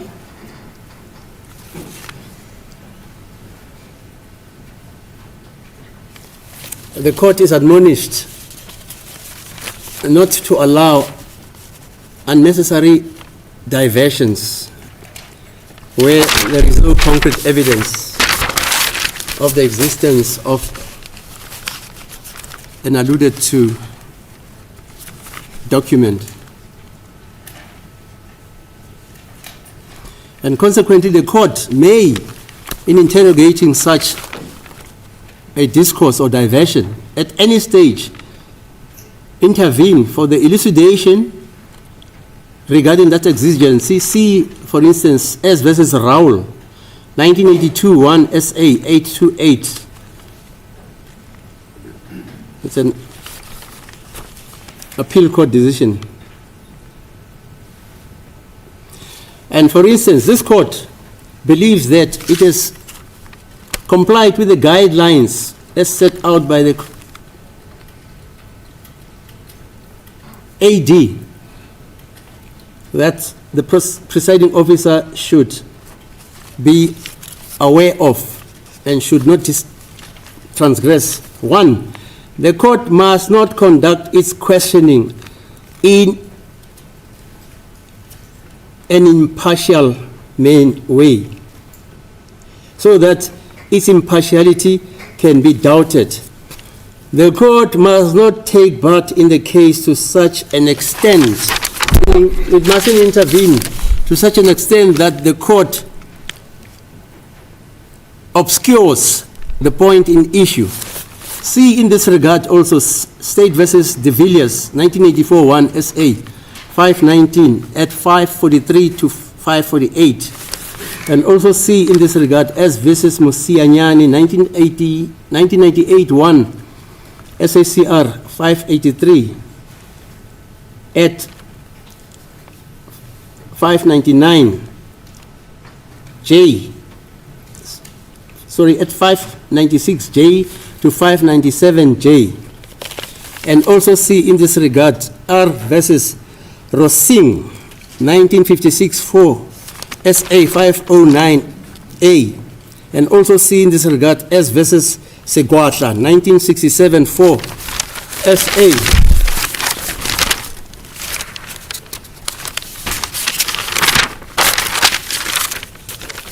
at 506A up to 568H. And also see the case of Van Zyl, 1989 at versus the magistrate. And also see the case of S. Chabela at 29G to 30E. And also see the case of Dolingjebo, 2016 1 SACR 329 SCA at paragraph 25 to paragraph 26.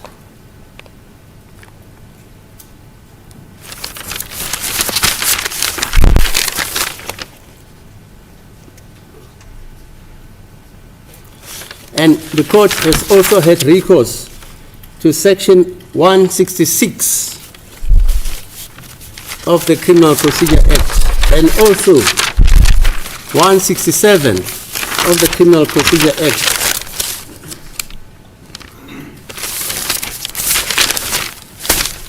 And consequently, this court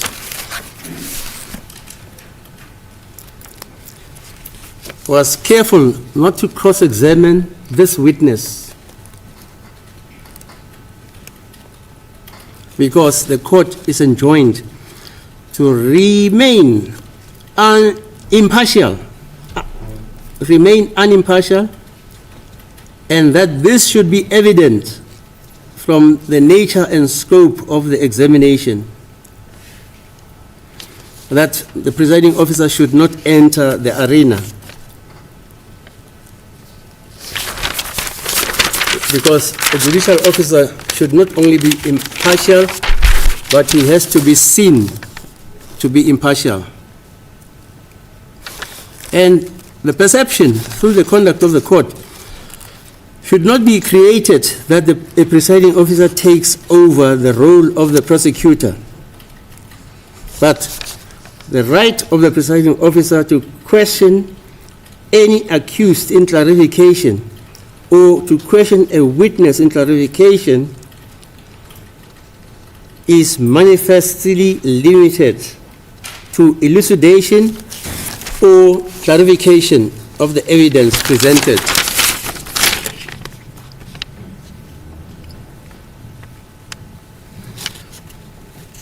And the court must bear in mind that as an umpire, it is obliged to see that justice is done, and it must bear in mind the bona fide attempts to see that justice is done, and must be perceived as impartial.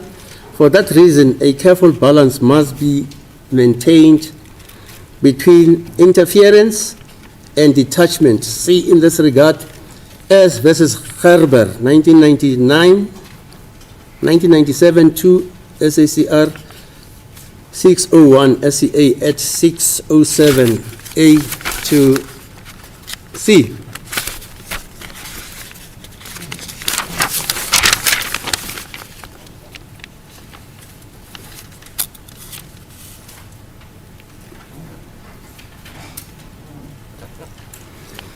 See also in this regard, S versus Meyiwa, 1997, all South African law reports 351 NC, 1997, also 1 SACR 188 at,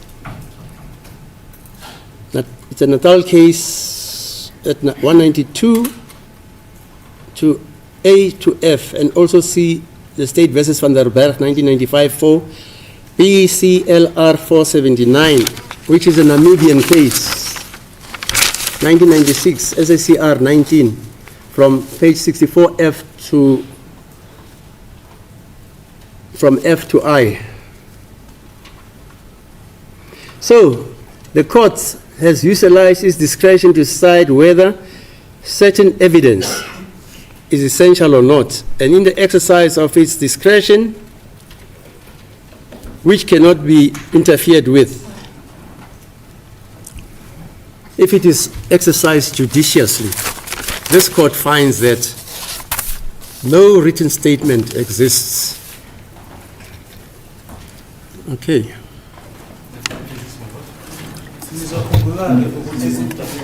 Udaba la bekhulunywa ngalo ilolu alishilo uma eqala ke kwiviki eliphelile ubaba umnisi ukuthi ke uthe uma ulalela wena accused number 3 kanye naye ke nathola ukuthi ufakazi uthe kune statement awayesenzile. Ithi inkantolo yingakho ke isize yafika ke siyasinqumo sokuthi kwiviki elindlule ufakazi ahambe ukuthi aye eKZN kuyobhekwa ke lawo ma notes noma lokho nje okwabhalwa phansi. Uma sebuya ke namhlanje uthi cha akuna statement engasibhala mina kanye ke nama notes la ebekhulunywa ngawo kutholakele ukuthi awekho.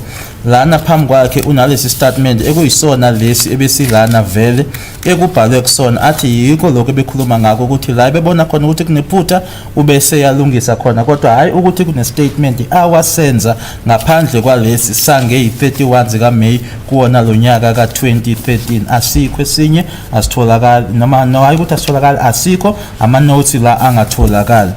Uma ke inkantolo isilalele inhlangothi zonke ke umshushisi abameli isifikelela ke manje kwesinqumo esithi asikho istatement nanje ngoba ufakazi eshilo esikutholakala ukuthi ufakazi wasenza ngaphandle kwalesi esathi uma ebhala phansi enza lawo ma notes base bona ke betype lokhu akushoyo noma lokhu ayekubhale kuma notes. Ngaphandle kwalesi inkantolo ithola ukuthi asikho esingesinye istatement, yilesi kuphela istatement sakhe awasenza lesi asenze kulonyaka nge31 zika May 2013 phambi kwakhe uKenneth Gininda. Sorry, what time is it, Mr.? Almost 12 o'clock. Oh, is that so? Okay. Mr. Mnisi, you can commence your cross-examination from the start. Please, the court, Okay. madam. On that point, madam, Mr. Ramusipilo on behalf of accused number 1 and 2, something that I wanted to address the court on, Okay, madam, fine, before no I problem. start with my cross-examination. Problem?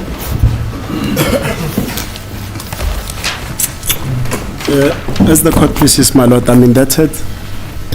My lord, part of the reason why I did not prepare heads of argument in this argument and inquiry is that I was instructed by accused number 1 and 2 to to travel over the weekend to the northwest to consult with their relatives. They gave me numbers in order for us to further pursue the evidence being led by Mr. Zungu.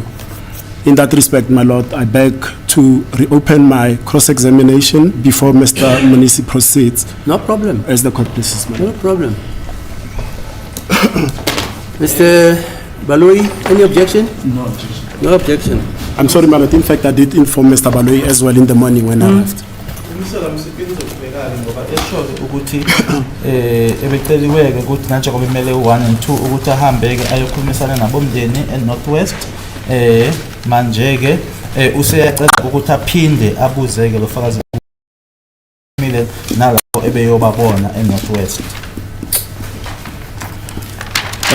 Sir, I'm going to deal with your current statement, the 31st of May statement, and I want to deal with it point by point as you went through it, because I've received instructions pertaining to most of your testimony, viva voce, and in that statement.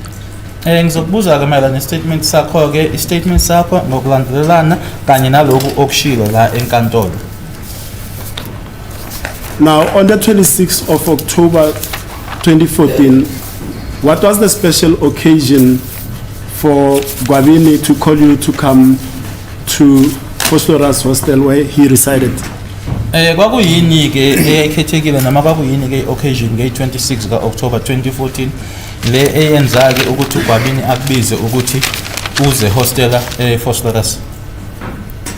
Ukuphendula nama anginalwazi ngiyafisa ukuthola impendulo yakho ukuthi kwakuyini engibizelwe yona. To answer you, I have no knowledge. It is also my wish to know as to what it is that he had called me for. Now, I'm going at Syria team, like I said, at Syria team that is one after the other, paragraph by paragraph. Now, I'm going to touch on paragraph 2 of your statement in which you say that accused number 2 is your cousin. Is that still your assertion, correct? Usasho namanje ukuthi umzala wakho noma ukhazini wakho umsolo wesibili. Ngicabanga ukuthi uma ngithi cousin ngoba uzalwa ngithi uzalo lakithi cousin wami. When I say that it's my cousin because he is by birth, he is of my family. Ngike ngachaza mhlambe ngathi uzalwa ugogo wami ongizalayo ugogo wakubo. Should mangithi ugogo wami uMantanzi yena ugogo wakhe makuthena kayena kokaNtanzi ngeke ngize ngikuphike lokho. And also I did mention it that my grandmother is from the Ntanzi family, and if it is that he is disputing that he is from the Ntanzi family, then I wouldn't know. He doesn't at all dispute that he's an Ntanzi, and in fact he does confirm that your father and his father are cousins. Akakuphiki ukuthi wakwaNtanzi kodwa akakushoyo ukuthi ubaba wakho kanye nobaba wakhe ke bawo cousin. Your comment? Uthini? Ukuthi ubaba wami nobaba wakhe ama cousin. Yes. Nazi kanjalo na. That's how I know it as well. But however, that he does not know your father and he does not know the grandmother that you speak about because he was born in 1990, so the people are too old for him to know. What does that mean? Witness is laughing. No, Mr. How does he know then that his father is his father's cousin? I'm coming to that, my lord. No. That makes sense for this court to understand. Yes, I'm coming to that because he said after your testimony here, that's why he sent me to phone around. That's when he was advised through me that the grandmother, he does not know. I learned that from his brother, that is Njabuseli Ntanzi, who will come and verify that in this court, and also Zolitini Ntanzi will say he does not know the grandmother. Ilokho angifonela thi ke angiyobona laba bakibo wazwile kamagama wabizile laba kwaNtanzi bazosho ukuthi yena nanjengoba ehlezi lapha yana ke akamazi ugogo lo wena okhuluma ngayo. Angazi noma mhlambe uyizwile yini ubaba uthe ubaba wakhe nobaba wami akazi. Okay, lapho I don't know whether you heard yourself when you said that his father and my father are cousins yebo. So angazi ukuthi uma ukuthi uyamazi ukuthi ugogo ufike ngonyaka ofile noma ngalo yandlule Mhlambe mina ngibeleke ngenze njani uma ukuthi ugogo wafe ngamazi yena ngoba mncane. Now that the grandmother passed away in a certain year, now what is it that I should now do when he says or alleges that the grandmother passed away when he was young? Okay. Now, without compromising your security, can you tell us where you grew up? Because there are where you grew up, you didn't grow up with accused number 2 and some of his brothers that I've mentioned, Mjabuliseni and Zweli Ntanzi. Ngaphandle kokucompromise ke i-security noma i-safety yakho ke ngabe ukhulele kuphi futhi ke la owakhulela khona ke yena uthi umsolo wesibili awukhulanga naye kanye nabafowabo umjabuliseni kanye noZweli. Mhlambe mawungabuyela nje ngoba ubuthi uzama ukulungisa statement zami ngithe kuyi-statement zami abanye babo ngikhule nabo bebancane ngabashiya emakhaya. Okay. Ukukhula nabo ngishilutanga ngaze ngikhule nomuntu so kodwa ngikhule nabo same area abathi bona suka khona ubaba wami. Angazi uma ukuthi mhlambe uthi bona ngikhule nabo usho ukuthini ngoba ngiyasho ukuthi ngikhulele nabo ngoba bazobaba sho ukuthi bayazi ukuthi ngikuphi ekhaya nami ngiyazi ukuba ngikuphi. If when I rectified or corrected my statement, I did mention that I grew up with some of them, but left them when they were still young. Not that to say that we grew up for a very long time. And if they then say that they know, or he says that he knows my father, meaning that he knows where it is that I grew up. Now, before the alleged incident of the 26th of October at Fosloras, did you ever meet accused number 2 before? Ngaphambi kwalehlakalo saseSlovakia sange-26 ka-October 2014, ingabe phambi kwalokho, phambi kwaleso sigameko lesi, wahlangana noma wake wahlangana yini naye u-accused number 2? Yebo ngangambona. Yes, I saw him. Ngasemakhaya. Back home. Ngasemakhaya meaning exactly where? Kuphi Must he nendawo? disclose where he lives so that he must be killed? I thought you were considerate. You didn't want him to disclose Let me his leave it there. whereabouts because of his that's- safety being compromised. Okay, then the version that I must put to you is that accused number 2 says he's never met you before and he only saw you from last week Thursday when you came to testify at this trial. Thakakaze uhlangana nawe yena uqale ukubona ngqa esine kwiviki endlule uma uza la inkantolo uzonikeza ngobufakazi. And so sorry. Noma ulahlwa zihlobo kwesinye isikhathi kumele kwamukele. Even if you are deserted or abandoned by family at times, you need to accept that.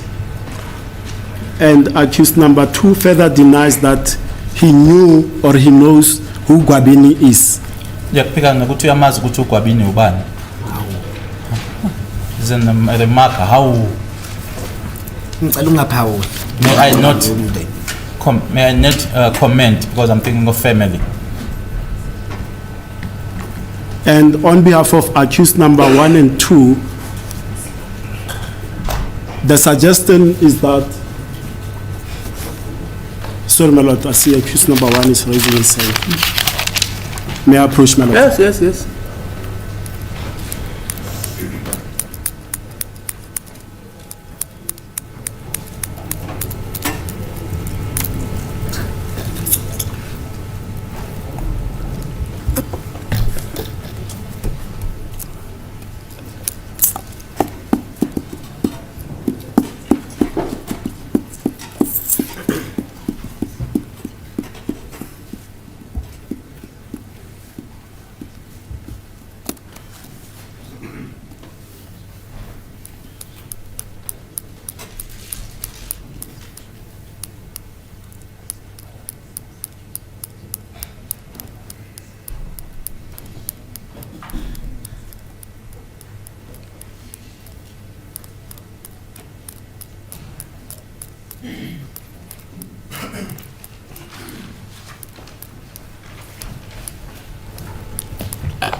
Thank you, my lord. I'm indebted.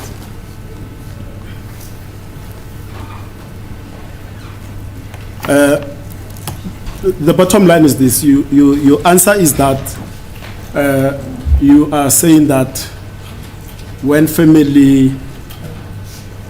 repeat that for me. Sorry, that answer that. Maula Tlaitla was something to that effect.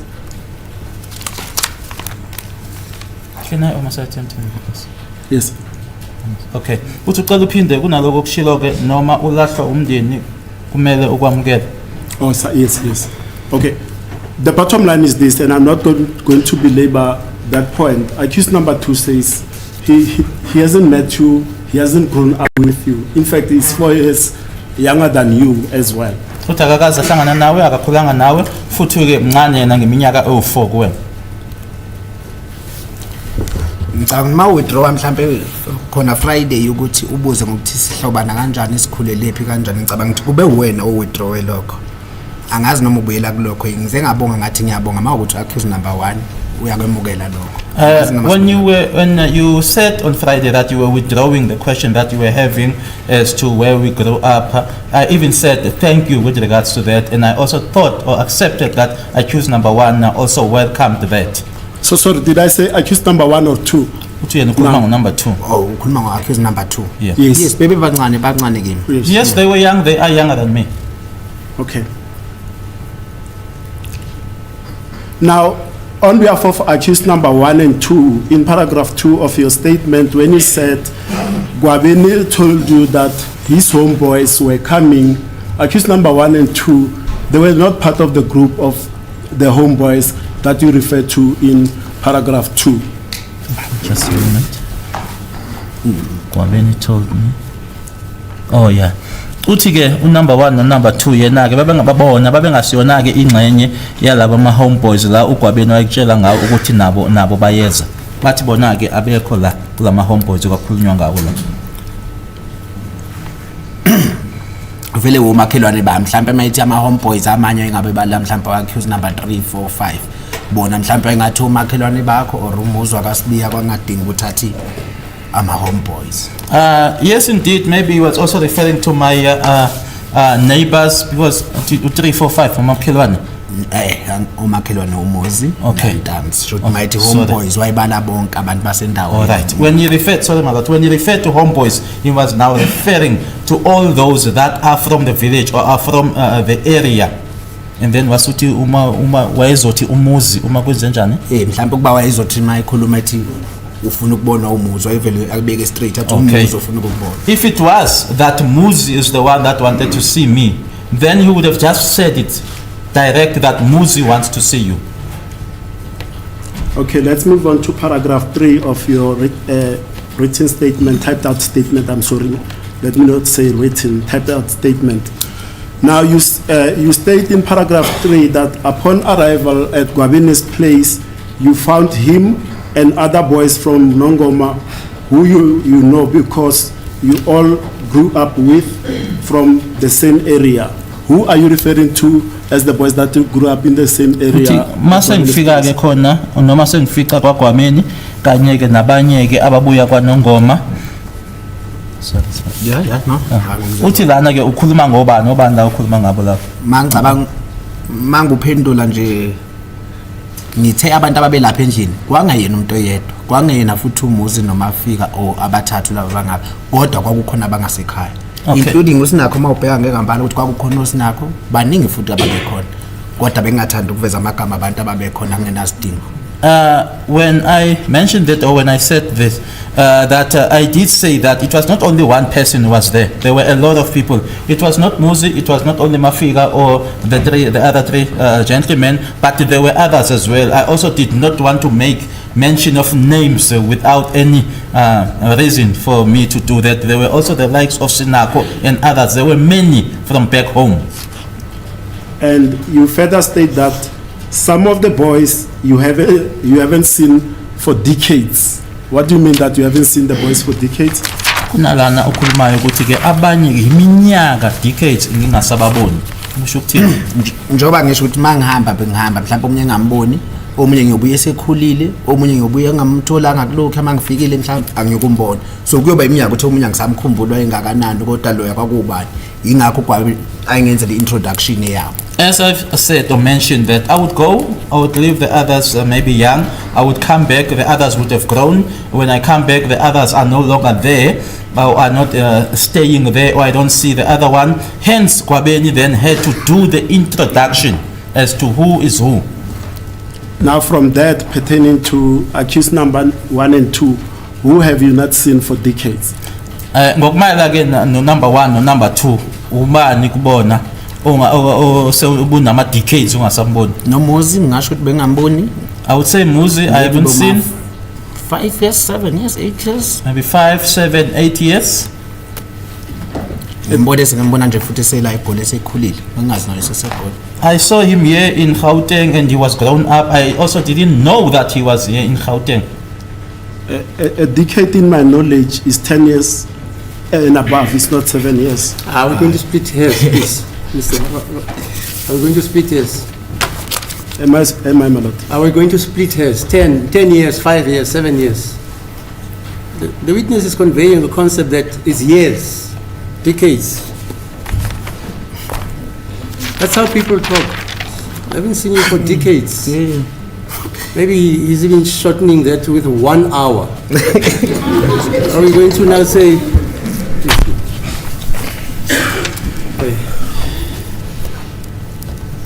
Then you proceed in paragraph 3 to state further that Gwabini introduced you to Carlos, and in bracket is Gada, and his real name you say it's Mutobisi Ngube Mafika Bongani Ntanzi Mtokozisi Mapisa. You see that? Yeah, I see that. Ngiyakubona lokho. Now, why would it be necessary for Gwabini to introduce you to Bongani because he's your cousin? Manje ke kwakuyini isidingo sokuthi aze akuintroduce ke nakubongani ngoba yena cousin wakhe. Njengoba bekungishilo ngathi bengahlali nabo. Mhlawumbe amunye bengasalikhumbula igama lakhe bese ngikhumbuza ukuthi lo numbe yamkhumbula kokubani. And khona amagama besibizana ngawo mhlawumbe bebengazi ngalo. Nami nje lelo balibiza la icourt baqabuka ukulazi bebazi ukuthi nguzo. As already said that others I haven't seen for a very long time. And he would then say or remind me, do you remember who this is? And there are names that would refer to each other by. Even the names that are being referred to here in court, that came as a surprise to them. And you proceed further by stating that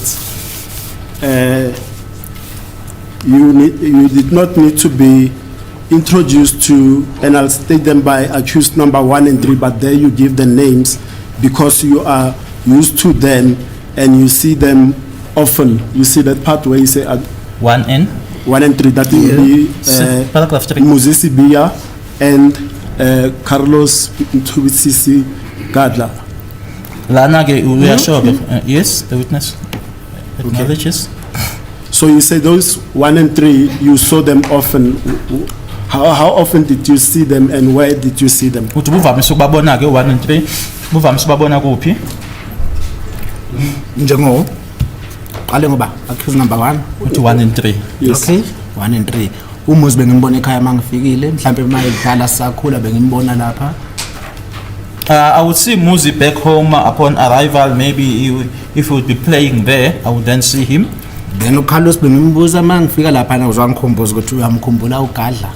I was asking about ngakho kubhaliwe lapho ukuthi wakabuthelezi ngoba ngangazi ukuthi ungakabuthelezi. And then ngimkhumbuza. He was reminding me about Gadla because I asked about him upon my arrival there. Hence it is, do you remember Gadla or Carlos? Hence it is written there, Buthelezi, because I knew him as a Buthelezi. Now, accused number 1 still stands by the submission and a suggestion that I put to you on Friday that he only met you here in Tembisa when you were in the company of Gwabini for the first time. Sorry. Are you aware what you're saying? He only met you in Tembisa. That's well, in Madam, other words, he approach. places himself in the area. Let me take proper. I want to be fair to you. Because I recall that he was nowhere near the alleged scene of the alleged murder of Senzo. My lord, we are not talking about Okay, go. This is Tembisa, not Fisokuhle Ntuli. That's the submission that he said I must put to So you. he was in Tembisa. He was in Tembisa. Okay, The fine, incident happened in Fosleras. Okay. uthi uqala ukungibona eThembisa. Thembisa uhamba noGwabini. Yes. No, hayi ngeke ngiphikise kodwa mina ngithi nganginaye false loras ngalelilanga. Yimi engamshiya futhi. I wouldn't dispute what he's saying, but I was with him in Fosleras and I am the one who dropped him. And on that aspect, he says, in 2013, before he moved back home in March of 2013, at all times, when he was still residing at the hostel, he was residing at Basutini Hall. He wasn't, Basutini section of the hostel. He didn't stay outside, so there was no need for you to go and drop him somewhere. If that's your Akushoyo ukuthi ke ngo2013 ngaphambilini kokuthi ahambe kabuyele emakhaya noma abuyele ekhaya ke wayehlala khona ke iBasuthwini hostel sasingekho ke kwakungeke kubekho sidingo ke sokuthi uhambe uyomdropa ngaphandle ngoba wayehlala khona phakathi eBasuthwini hostel. Sorry, is this hostel in Fosleras, the Basutini hostel? Yes, he was staying there up to 2013 March. Then he went home from there, came back in 2015 according to my instructions. And so he was residing at Basutini hostel? He was residing at Basutini hostel. Okay. Uthi ke uye wahlala ke eBasuthwini hostel kodwa ke wahamba ngoMarch ka2013 ngaphambi kokuthi abuyeke ngo2015 abuyele khona eGoli. Ngicabanga ukuthi kuyobe kwanele lokho engoshoyo ukuthi ngamdropa umuzi ngalelo langa. I think that which I've said would be enough, that I dropped Muzi on that day. And accused number 1 and 2 instruct me and reiterate their denials that they were at Fosleras at the party hosted by Gwabini on the 26th of October 2014. Bameleke kuloko abakushoyo ukuthi nje baphikisana ke bona baphika ke bona ukuthi ngazo i26 ka October 2014 babe se hostel eFosleras kwi party eyayenziwe uyena uGwabini. Angeke baphikise mabethi bayakuphika lokho kodwa mina ngoqinisekisayo babe khona futhi ngababona. I won't dispute if they say that they are denying that, but what I am ascertaining here is that they were there and I saw them. And ngakusho kwakho lobo ukuthi nami ngiyafisa vele ukuthola impendulo ukuthi ngangiyokwenzani khona babe ngibizelini. And also on that, I also wish to know as to why was I there? Why did they call me? Who called you? Are you saying accused number 1 and 2 called you there? Ngithe ngafonela uGwabini kwe-statement sami ndo. In my statement I said Gwabini called me or contacted me. Now let's move to paragraph 4 of your statement. Now you testified in evidence in chief that before you drank alcohol, your service pistol was on your person, correct? Ushilo ke nokuthi ngaphambilini kokuthi uphuzeke utshwala isibhamu sakho somsebenzi sasikuwena. Yebo. Yes. And it is only then when you started partaking of alcohol that you gave the firearm to Gwabini for safekeeping, correct? Kuzothi ke uma senqala ke noma usuqala ke uphuza ila usithatha khona ke usinika uGwabini. Yes. And in my questioning of you on Friday, and you'll correct me if I'm wrong, I asked you whether or not you placed that firearm in a bag together with the car keys, and I think your response was that you did not. You handed the firearm as is to Gwabini, correct? Yebo? Yes. Now, if I read to you at paragraph 4 of your statement, at line, because I've already read this paragraph, I'm not going to read the whole of it. At paragraph 4, line 1, 2, 3, 4 towards the end, where there's a Volkswagen Polo and full stop, it says, and I read from there, I quote, I then went outside and removed my vehicle out of his way, and he left, but later came back. I then took my bag out of the vehicle as it contained my firearm. I also put the vehicle key inside the bag. Do you see that? Yes. and I gave the bag to Gwabini for safekeeping in his room. He locked the bag inside the bag inside his bedroom as well as Makosonke's bag. Up to there, I'll close the quotes there. Do you see that? Yes. So your viva voce is contrasted by here, because here the firearm was placed in the bag together with the car keys. Ngokwalokhu ke kuyaphikisa lokho kushilo ke la enkantolo la uthi isibhamu sakho wawungasifakile kwibheg, ngokwalapha ke lokho kubhalwe lapha isibhamu kanye ke nezikhiya zemoto ezazisesikhwameni. Uma ungasho ngithe isibhamu sasekimi, ngithe mangisikhipha kimi ngasinikeza uGwabini ngokufuna ukuthi uzosifaka vele ebhegini. Kodwa ukuzivula kwakhona ngingambonisa sona isibhamu, ngeke ngimnikeze inkulumo isesakeni. Ngithi baba le bhegini lesibhamu. Ngambonisa isibhamu, mangisifaka kulapha ngangimbonisa sona kunasi isibhamu. Oh, so uthi wambonisa wase uyasifaka kuyona ke ibheg. Mina ngasifaka ngayi like manje. Kodwa ngathi mangase ngishila ibheg ngoba ngahlala ngaphakathi isikhathi eside ngesibhamu. Oh. I gave the bag to him, and then the firearm was with me. But then when I gave him the firearm, I then showed him that here is the firearm, because I would not have spoken about something that he couldn't see. I had to show it to him that here is the firearm, and not say that there is a firearm in the bag with him not having seen it. And in your viva voce evidence, you said later on, when it was time to go to Tops to buy further or more alcohol, you left with 4 other persons. That means 5 persons, yourself plus 4 other persons, correct? Nithe umane seniya ke kwa Tops nani u5 ninonke emotweni. Yebo? Yes. However, in your written statement, which I read, the last 3 lines starting at, and I quote, I also at some point went out to the shops to buy some alcohol drinks with a certain lady and came back into Gwabeni's house. Close quote, you see that? Yes, I see it. How do you explain away that inconsistency?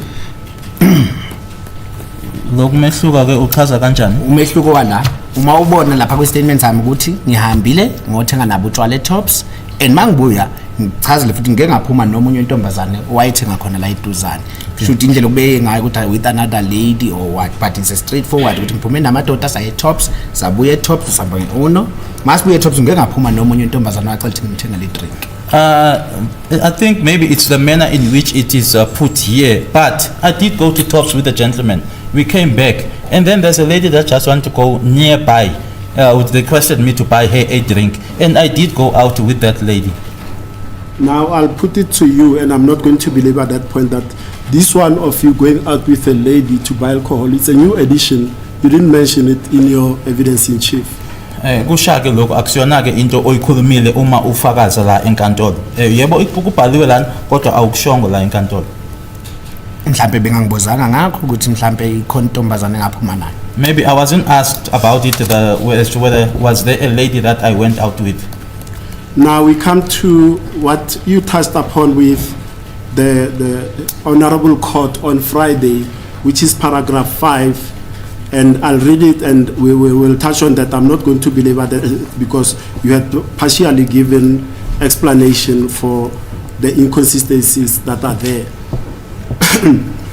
It says, and I quote, around 9 p.m. on the very same day, I noticed Muzi Sibia, who will be accused number 1, Mafika Sandiso Ntanzi, accused number 2, and Ngani Fisokuhle Zungu, who's accused number 5, walking after each other to Gwabeni's bedroom, coming from outside. Close quotes. You see that? Yes, I do. Now you explained away Friday that inconsistency to say the person the latter mentioned person, that is Ngani Fisokuhle Zungu, was not supposed to be mentioned on that statement. Rather, the substitution should be made for accused number 3, correct? Yes, the witness confirms. And you also testified that as this statement was made in the following manner, and correct me if I'm wrong, that as you were narrating the story from the reference pieces that you have, the notes, let's forget about them because they're not here. You were narrating the story and the Ms. Mokhatle was in front of you typewriting what you narrated at the same time, correct? Ushilo ukuthi asikhohleke ngawo amanothi ngoba wekho lana ke ukuthi nanje ngoba wena ke wawukhuluma lona ke yena ke wayehlezi ke lapha ku PC ebhala ke lokhu okushoyo. Yebo? Yes. Perhaps you'll explain to me because it's this ingenious for you to say that, and I'll put it to you because if you are sitting with a typist in front of you typing what comes from your mouth, why would that typist then, if you want to say Mthobisi Gada Ncube, write Ntuli? Because it comes from your mouth. She doesn't stop. She listens to you. She types out what you are saying to her.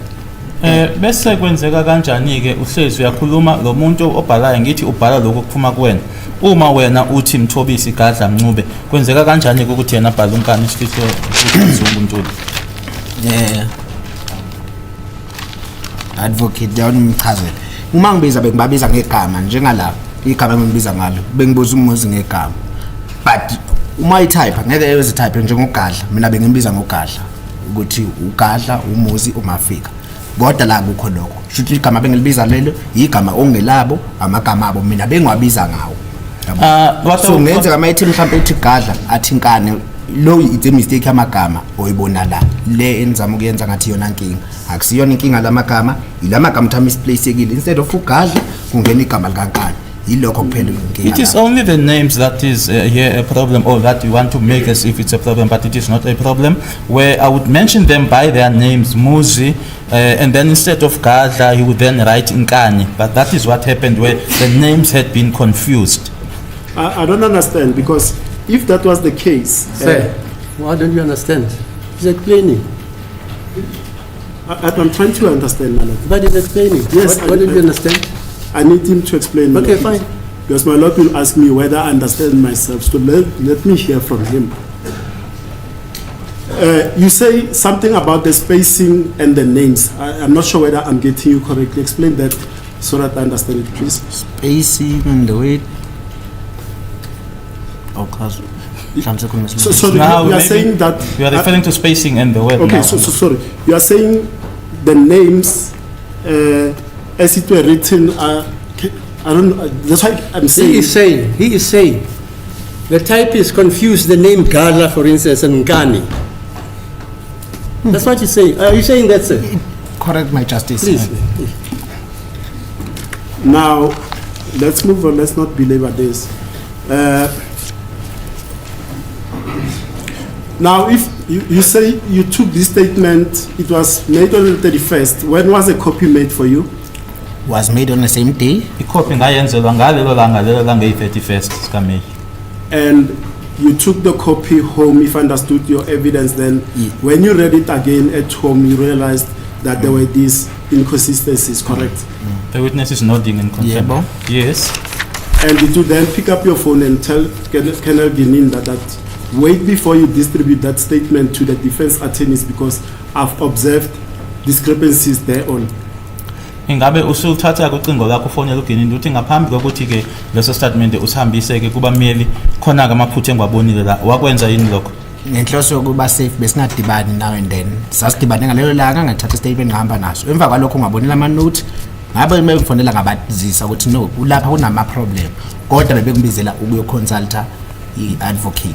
For safety reasons, for safety reasons, we didn't meet or we wouldn't meet. But then, when they contacted me, when we had gone or called me to come and consult, I then notified them of the mistakes. Okay, just and also not to compromise your safety. At the time you made this statement, you were now under the witness protection, correct? Protection when the statement. Witness protection? No, I wasn't. Okay. All right. Let's now you continue in that paragraph 5 that you observed or noticed. In particular, let me leave the other person because he's represented. You noticed accused number 1 giving Kwabini a .38 special revolver firearm, correct? uthi ke kubuza ngo number 1 khona la ukhuluma khona ngabantu abanikeza ugadli ibham kodwa uzokhuluma ngalo omelo uyena omunye umelo naye uthi wase ubona ke unumber 1 enikeza uGwabini i38 special. Okay, siyilungise bengaze bethi uthe ugadla base ushuthi ubukhuluma ngobani Accused number 1. Yes, .38 special. Yes. Okay. In fact, just on a small aspect that nothing maybe may not turn on it is this. You also testified that as they walk into the room, the three gentlemen that you've testified about, something was faulty with a light, whatever. Ukhulumile ke nange light ke eyayinenkinga nkathi ke uthi wababona beyongena ekamereni.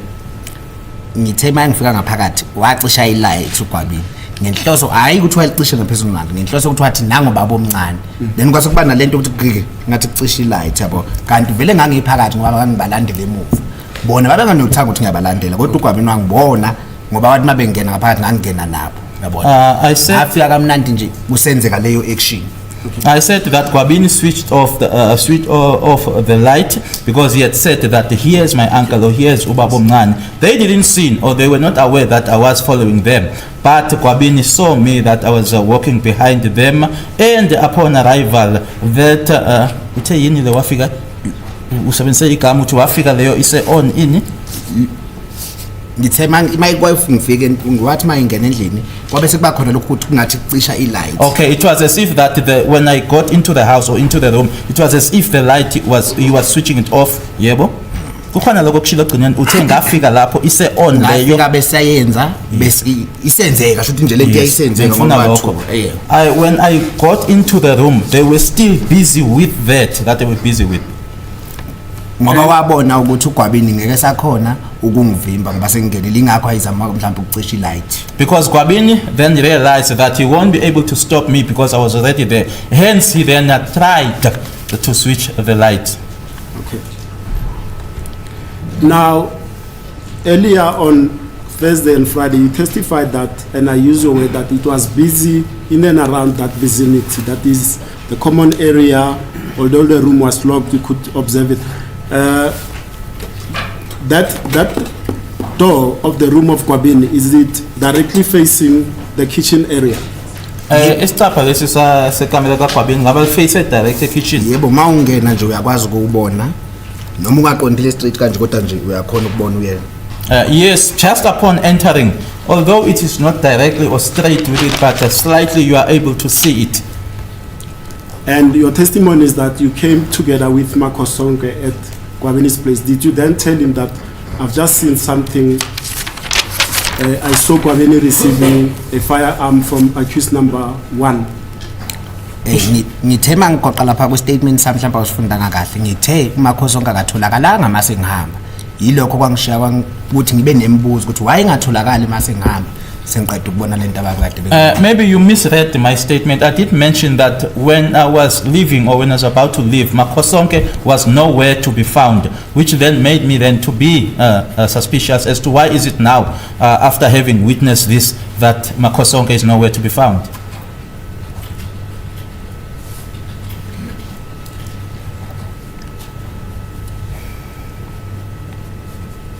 Now, the instructions from accused number 2, and it pertains also to this paragraph 5, is that you saw him changing hoodies from black to gray. 100%. He instructs me to tell you that that never happened. Uthakaze kwenzeke lokho wena othi wakubona eshintsha amahudi. Wenzeka kakhulu. It happened very much so. Now, let's move on to paragraph 6 of your statement.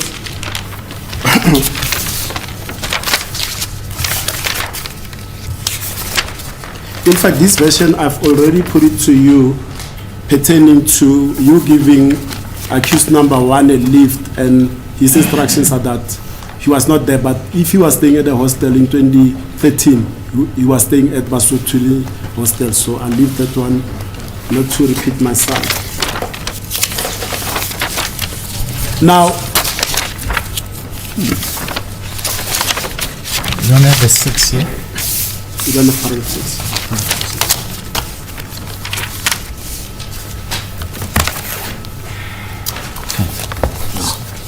No, it's fine.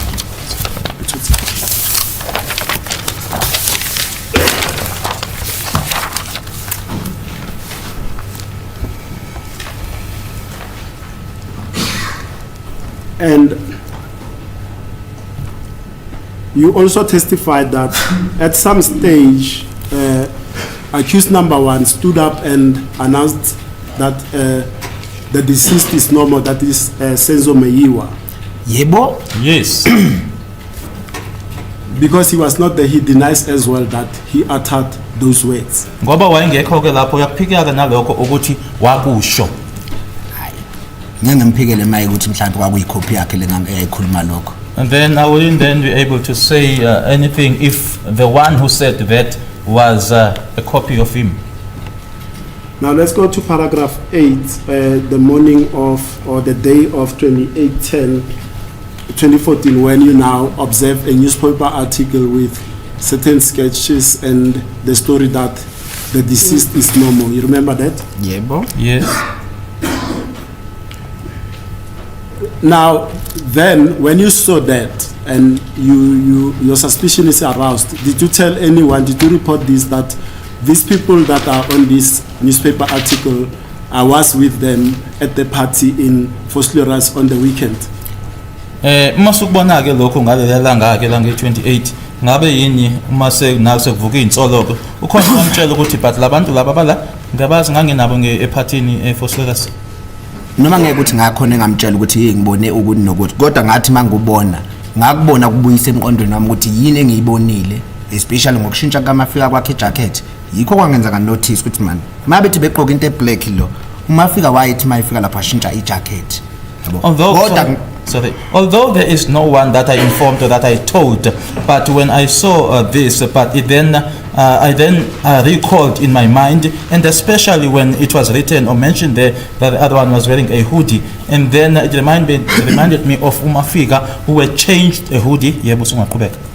Kodwa ngathi mangibuka lo we dread ulivulekile imqondweni wami kwangekhona ukuthi mhlawumbe sekumele ngihambe ngokubuza ukuthi ubani ngangenzanga investigation ngabe sengithulela futhi ngangabazondanga ukuthi sengaze ngiyabasukela ngentension. And also when I saw the one with the dreadlocks and his dreadlocks were loose, I didn't now go out to make my investigations. I wasn't hating them, or I didn't hate them now for me to be able to go and investigate. Let's move on to paragraph 9 of your statement. You testified that you then contacted for the first time General Leshabane. When did you do that, if you recall? Uma kuukuthi usakhumbula ke wamfonela nini uGeneral Leshabane? Mangicabanga kwaku 2018 yophela or 2019 uqala kodwa nje. If I remember well, towards the end of 2018, beginning 2019. And do you recall exactly the detailed information that you told General Leshabane at the time about your knowledge of the Senzo Meyiwa murder case? Ngabe usakhumbula ukuthi yini kahle kahle owayitshela uGeneral Leshabane mayelana nolwazi lwakho owawunalo ngokushona kwaSenzo Meyiwa? Ngamtshela ukuthi nginezinsolo zokuthi abantu abenza lokho nginolwazi labo. I told him that I have suspicions that the people who did that, I know them, or I have knowledge of. And obviously you provided the names of those people to the general. Waseke uGeneral umnikeza amagama alabo bantu labo. Ngoba nami ngangakazi ukuthi babe bangaki kungobani ngamnikeza amagama alabo engangazi bakhona. Because at the time I didn't have information as to how many they were, I gave them the names of those. Okay,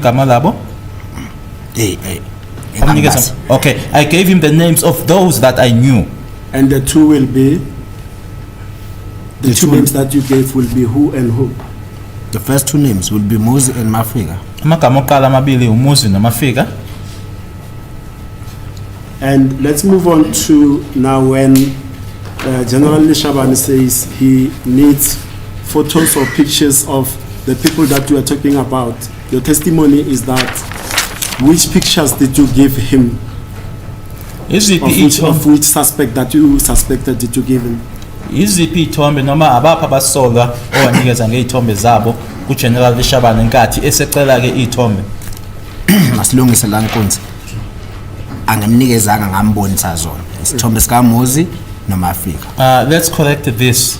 I didn't give him the pictures. I showed him the pictures of Mozi and Mafika. From where did you show him the pictures? From which device or article did you show him the pictures? Wambonisa kuphi? Zikuphi? Ngangifake efonini yami.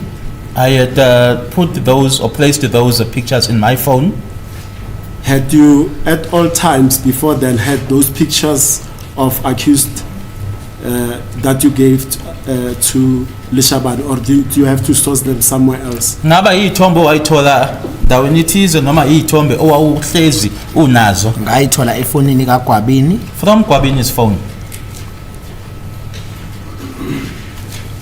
Now you were shown Exhibit S, and for the sake of completeness, I'm going to ask for it to be shown so that you can show me the pictures that you showed to General Lishabane. Will they be on that exhibit?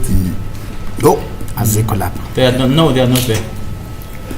And do you know if they are on any exhibit that you are aware of? Because I see at the end of your statement, we'll come to there, I see you refer to photo albums from which you identified the suspects.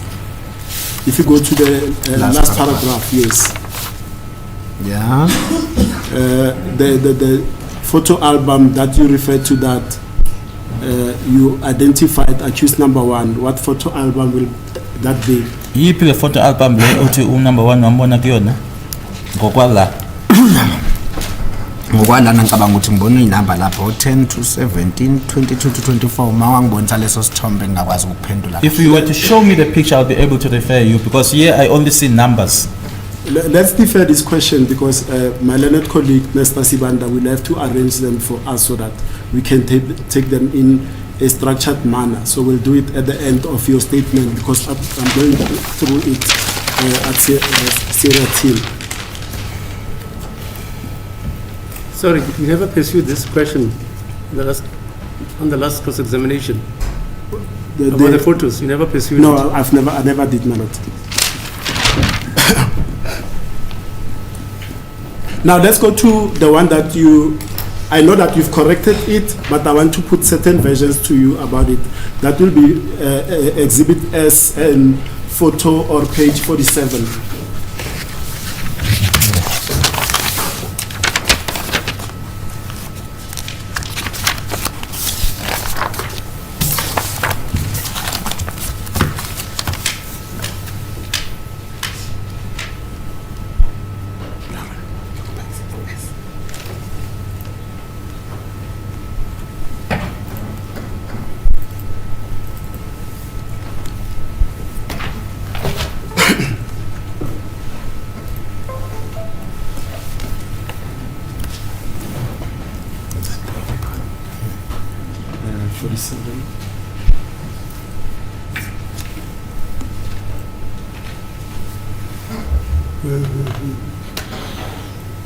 And my lord, perhaps while he's still browsing, let me take a quick one from accused number 2.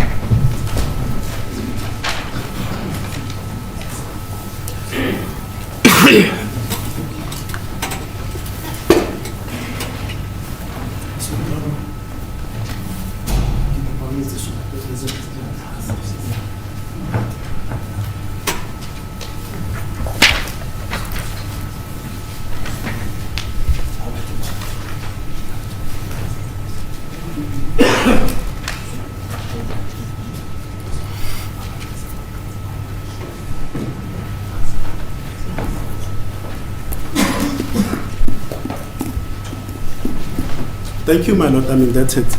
Now, if you look at that photo 47, and I'm going to be frank and honest with you, acknowledge that you have corrected that it's not accused number 2 that's depicted there on. So let's be agreed on that one. However, at the beginning of investigations, accused number 2 instructed me that this photo, the police officers that arrested him in Rustenburg at phase 2, Rustenburg, where he resided in 2020, they came with this photo, and when they questioned him, they produced this photo and insisted that he is the person that is depicted on that picture. Ngiyazi ke ukuthi ke ulungisile wathi cha wenze iphutha akusiyena loya kodwa ke uthi inkathi eboshwa ephase 2 eRustenburg amaphoyisa anibopha aletha lesi sithombe lesi athi uyena loya okulesi sithombe.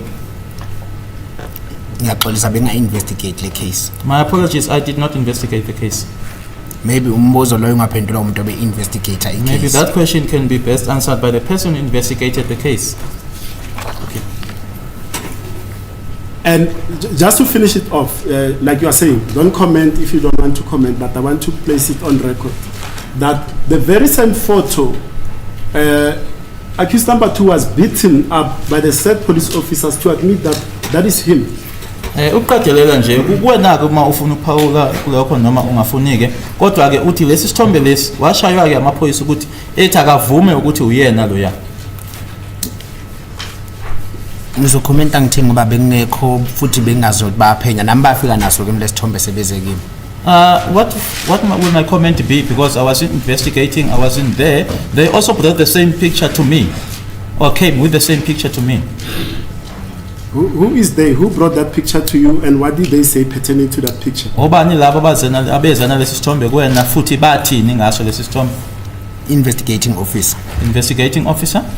And did they say anything in particular about that photo, two gentlemen and a part of body appearing, in particular about the person in the cap? What did they say about you, about that person? Abangitshelanga ukuthi obani nami bangibuza ukuthi obani laba kodwa bangibonisa sona nje leso sithombe. I didn't ask who they were. They also didn't tell me who they were. They just showed me the picture.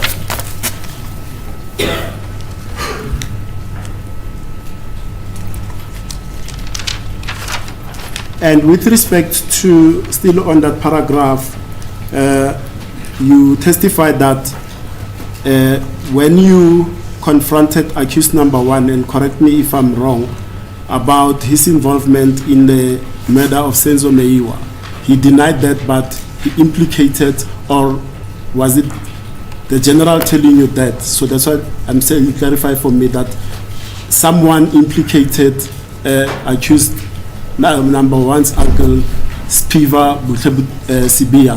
Who was that person? If you can clarify for me, I'm not sure. Ubani lo owakhuluma Spiva. Ukhona umuntu owa implicated noma owa to Spiva le gama. Yeah, last paragraph. He told me that most disputed the information but implicated his uncle, who is well known to the general. I know that Moses' uncle was known as Boshe. I think General mangikhuluma naye wangitshela ukuthi kunomunye amaziyo wakakubo akutshelwa kuye ukuthi usemateksini somewhere lapha. I think that's what the general informed me, that there's someone that he knows. That information, the general said that it came from him. The witness is pointing towards the direction of the accused, that there was someone from his family related to them in the taxi industry. And according to your evidence in chief, Spiva Butlebuthelezi died. Do you know when he died? Ushilo ukuthi washona uSpiva. Uyazi ukuthi washona nini? Noma ngazi ushona nini kodwa ngezwa. Although I don't know when exactly, but I heard. Now, accused number 1 will testify and say that, deny that he implicated his uncle in the murder of the deceased Senzo Meyiwa. Uzophika ke lokho uthi yena akazange nje athi ke ubaba mncane noma uncle wakhe ke waye involved ekulaweni kwakhe uSenzo Meyiwa. Kaza kusho yena lokho. Noma ngathiwa akakushongo wayengakukhulumi nama ngithi wayekhuluma nomunye. Even if it said that he never said it, he wasn't telling it, he wasn't saying it to me, he was saying it to someone else. He has never said that to me.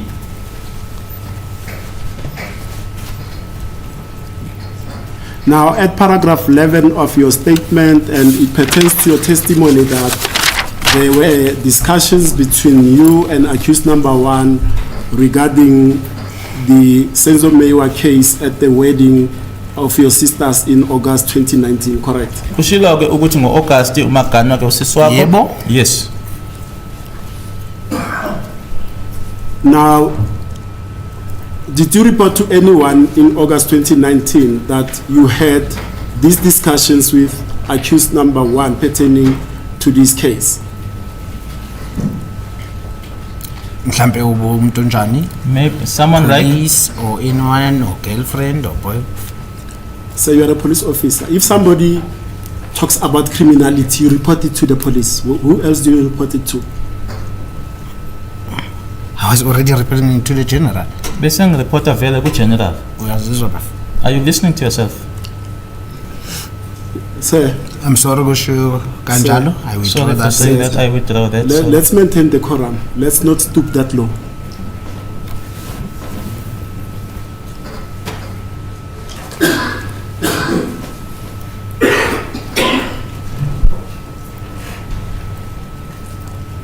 Now, accused number 1 denies that as well, that he has never attended a wedding of your sisters, nor did he make the utterances that you attribute to him. Uyakuphika-ke ukuthi akakaze nje ayeke emshadweni kasisi wakho nokuthi washo lokhu wena othi wakusho. Wayekhona emshadweni, He was there at the wedding. wakhuluma nami futhi. He spoke to me as well.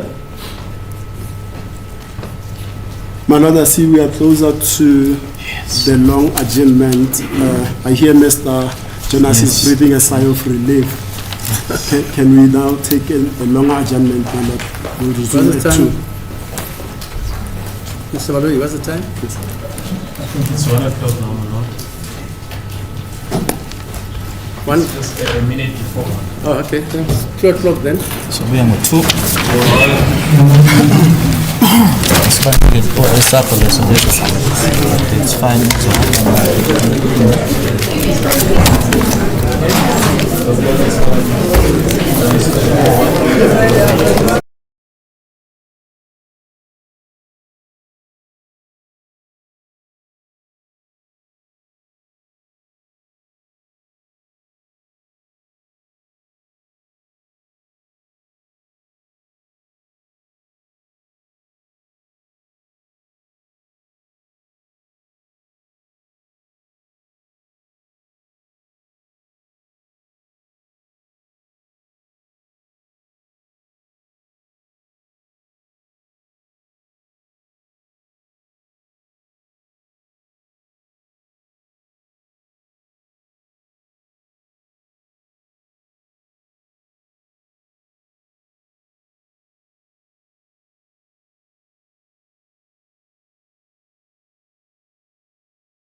thing, correct? Nokuthi wayehead ama-Hawks ngaleso sikhathi uSibiya eGauteng. Ngatshela uGeneral ukuthi head ama-Hawks. I was informed by the general that he was the head of the Hawks. Now, if I inform you that at the time of this meeting, that is in 2019, General Sibiya was fired from, at the time he was already fired from the SAPS. He was only reinstated in 2020. Uma ngathi kuwena-ke wayeseqoshiwe-ke ngaleso sikhathi-ke uSibiya uzobuyisela ngo-2020. Ngakuzwa lokho emva kwalokho. I heard that thereafter. So in essence, at the time of this meeting, Sibiya, who's also interested in this matter, was a civilian. He was not an officer of SAPS, correct? Uyavuma? Yebo. Yes. And you state that him, Sibiya, told you that the information that you had relayed to the police was correct and accurate, correct? Yebo. Yes. Now, as a civilian, how will you have known that information is correct? Njengomuntu-ke wayengasilona-ke iphoyisa wakwazi kanjani lokho uSibiya ukuthi lokho kushiya emaphoyiseni ukuthi kuyiqiniso wayekwazi kanjani yena lokho? Ngeke ngazi ukuthi wayekwazi kanjani kodwa engikwazi ukuthi mina ngangazi ukuthi uyiphoyisa ngalezo sikhathi. I wouldn't know as to how he got to know, but what I knew at the time was that he was a police officer.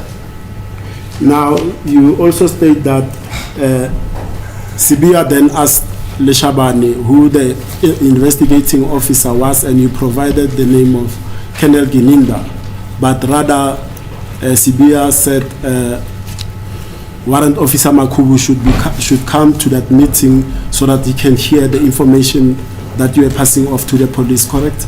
Uthi-ke wasebuza uSibiya ebuza kuShabana ukuthi ubani investigating officer kwase kumention uGininda kodwa kuSibiya wena wathi akuze uMakhubu. Yebo. Yes. Now, I don't want to be repetitive about Makubo, I mean, what you told Makubo, because we touched on some of the aspects on Friday. But in your statement, you state that Makubo then refuted your information and told you that you are lying, and I'm using lying not because I'm disrespectful to the court, but that's what's written according to your statement, and that there is no evidence that links Sizwe Zungu Ntuli, correct? Ushilo ukuthi wasechitha-ke uMakhubo lokho wathi uqamba amanga. Yebo. Yes.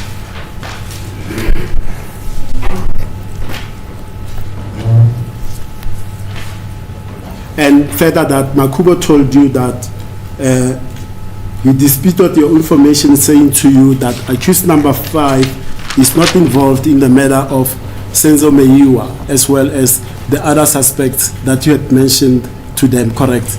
Nokuthi Makhubo washo. Yes, yes. And by the other suspect, for clarity's sake, who are you referring to? Ma uthi-ke abanye abasolwa ukhuluma ngobani? Ukuthi yena wayethi ukhuluma ngabapha abanye abasolwa, wayekhuluma ngabasolwa cishe ngangibamentionile. He was talking about or referring to the suspect that I had mentioned. Suspects that I had mentioned. Yes, mention them again. Accused number 1 and accused number 2. Accused number 1 and number 2.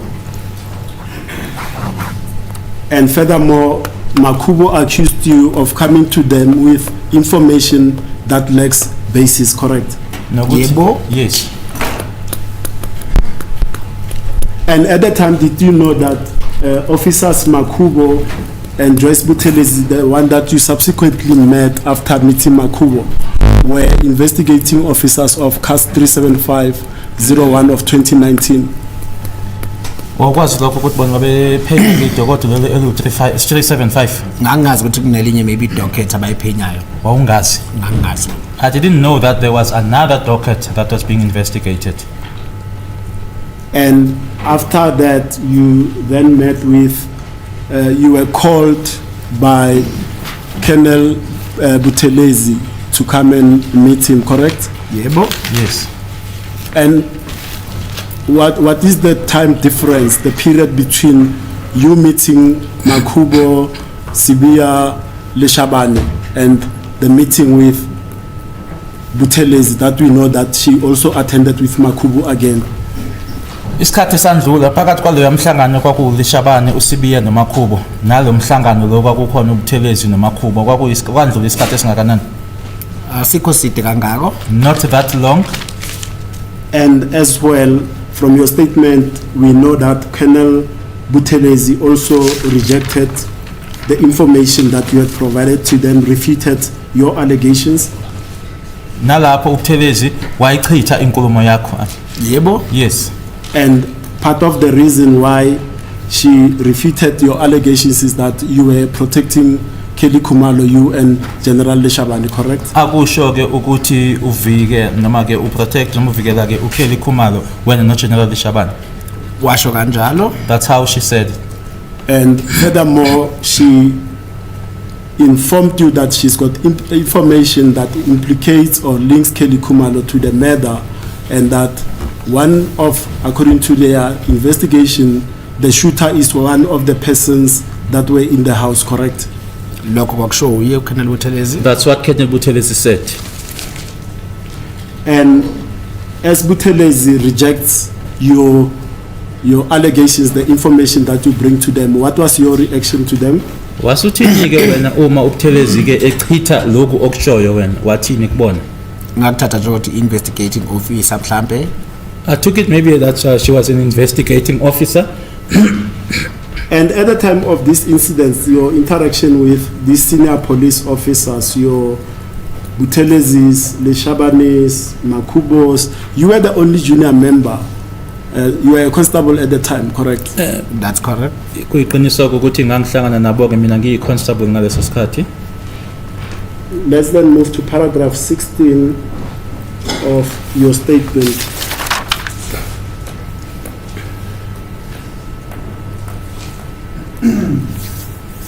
In fact, nothing turns on that one except to say you were called to say, in essence, in order to prove that you know the suspects, bring a family member that can confirm that some of the suspects are known to you, and you brought your father. That's the essence of paragraph 16, correct?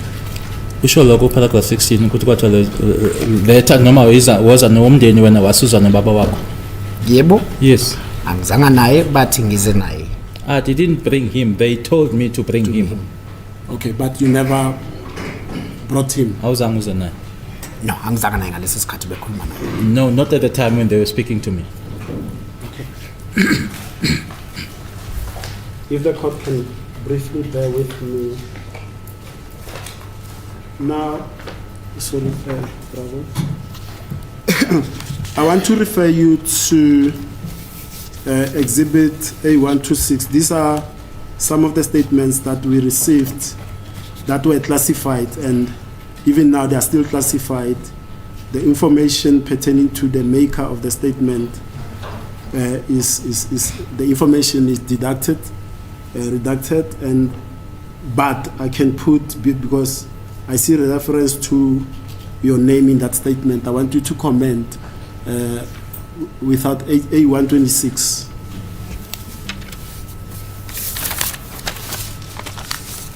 A126.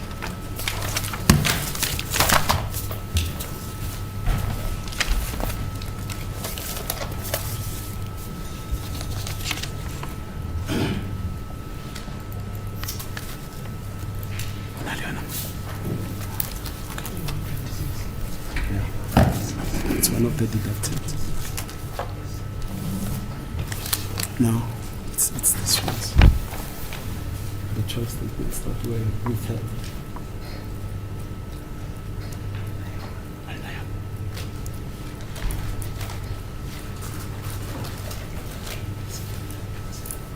Okay. My Lord, I'll return to this aspect whilst they try to locate the said statement for the sake of brevity. Now let's talk about paragraphs, and I've meshed them together, 17 and 18 of your statement, and that pertains to the allegations that certain people were trying to kill you and they were following you. Remember that aspect of your testimony? Yebo. Yes.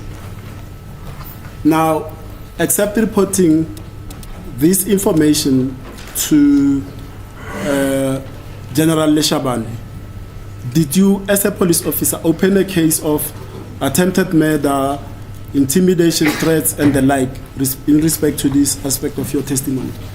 Angiyivulanga. I didn't open a case. And in fact, what is curious when I listened to your evidence in chief is that after this incident, you then contact Leshabane and he says to you, come to my office, but now you are circumspect because you say in your evidence, you suspect him to be the source of the leak of the information to these people that are trying to kill you. Is that how I understood your testimony? Ngizwe kanjalo ubufakazi bakho ukuthi angithi umtsheli uShabani wasekubiza yena ethi was a office lakhe kodwa kwabusola yena ukuthi uyena osengabe udlulise lo daba kulabantu. Yebo. Yes. And in fact, later on, you then go to Leshabane's office anyway, with all that suspicion that he's the one that is literally selling you out because he's leaking information that is putting your life in danger. Correct? Kodwa ke kuzona ke lezo intsholo lezo wase uya ke ehhovisi lika Leshabane unazo le intsholo zokuthi uyena obeka impilo yakhe engcupheni. Yebo. Yes. Then again, we move to paragraph 19 because I'll argue in that paragraph 17 and 18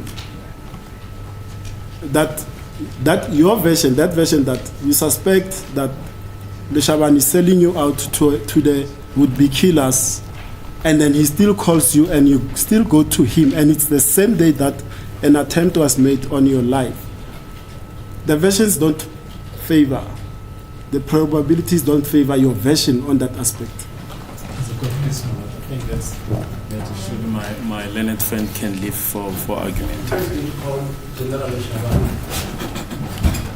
Mr. Baloy Are you going to call General Shabani? Mr. Baloy has indicated that he's going to. No, I mean you. The state is going to call him. Is that so, Mr.? Indeed, we indicated it. Now, let's go to paragraph 19 of your statement.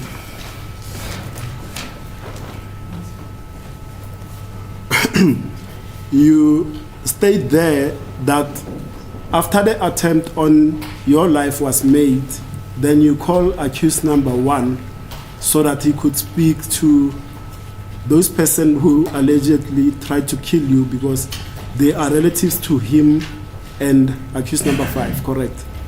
Ushilo ke ukuthi la ila ukhole ufonele khona number 1 ngoba labantu bezama ukubulala ihlobo zakhe no number 5. Yebo. Yes. You see, from your testimony, I see that if something doesn't sit with you, you escalate it to the higher level. Why didn't you take this threat? If you see that Leshabane is selling you out to the would-be killers, why didn't you take it up, for example, with Colonel Gininda?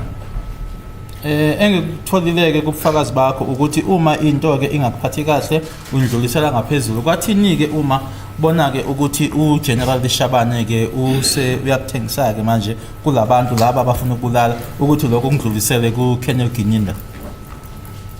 Ngamazisa ngefoni. I informed him telephonically. When did you do that? Wakwenza nini lokho? The same day I think on the same day of the incident. Of the incident. And that aspect, I only hear it now. You've never talked about informing Gininda about an attempt on your life. Ngiyaqala ukuzwa manje ke lokho angikhumbuli ukusho. Was this witness asked about that? I don't know, madam. I don't know. Yeah, he wasn't asked. But if it's vital, he can Yeah, no. voluntarily. I'm just saying he wasn't asked. I'm not. He can voluntarily let it out. He's a police officer, madam.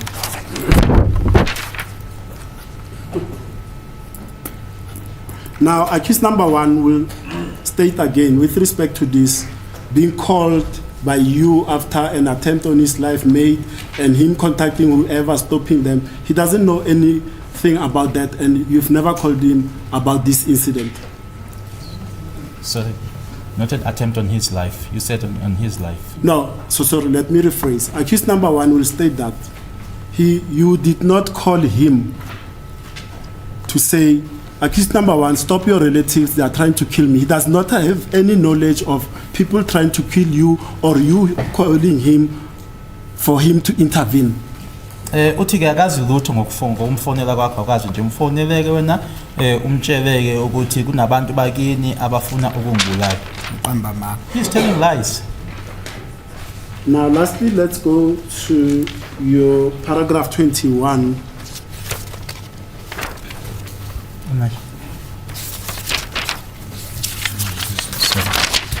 Okay. Your testimony, this is the one that I said we'll touch at the end because we are going sequentially through your statement. You identified the accused persons from various photo albums that were shown to you, correct? Abasolwa abakhomba kuma album ahlukene owawatshengiswa angithi. Yebo. Yes.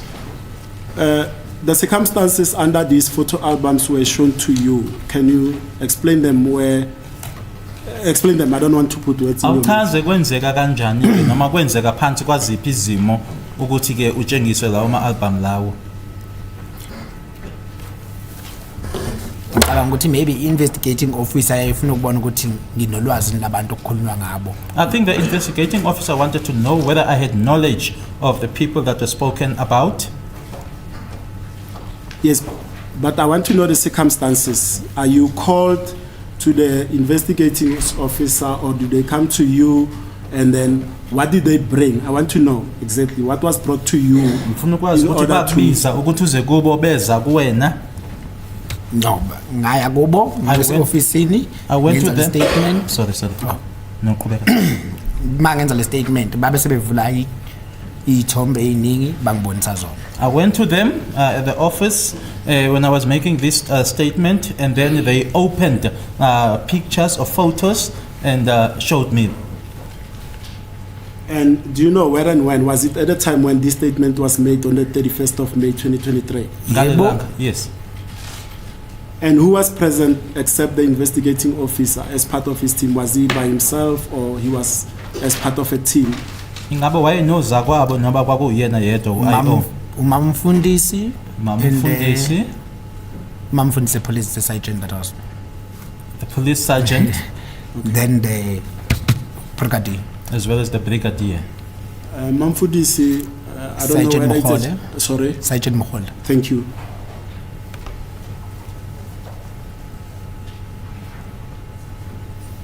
And tell me, because the photo albums that we've been provided, they go as part of the entire docket. Did they come with the entire docket or only the photo albums? Ingaba beza nedocket lonke noma ke ithombe kuphela. No, ngangazi ukuthi i-docket maybe kodwa nje kwifile i-album abayivula yayineyithombe. Noma ukuthi kwakuyi-docket yonke noma yayishoda. Whether it was the complete docket or half of it, I don't know, but they came with a file with the photos. Okay. Because now it's puzzling to me. You've always maintained that you know the people that are involved. Why should a photo album be shown to you? Why was not?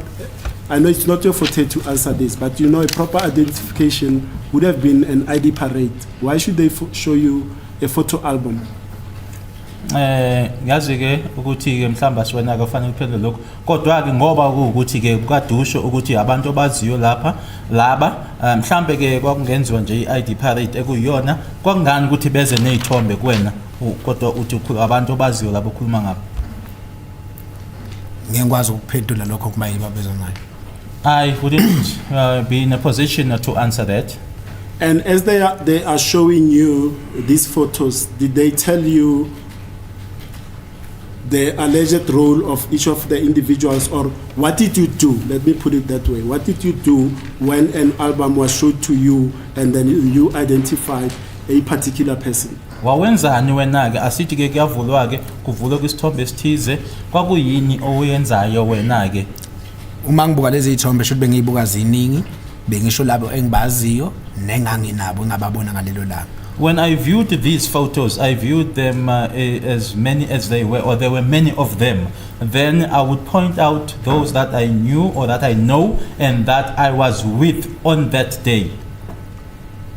And after identifying a particular picture or a photograph of someone that you identified, did you make a marking on that person and say, this is, for example, accused number 1, he is so, or did you have to fill in a form to say, I identified so and so from this photo?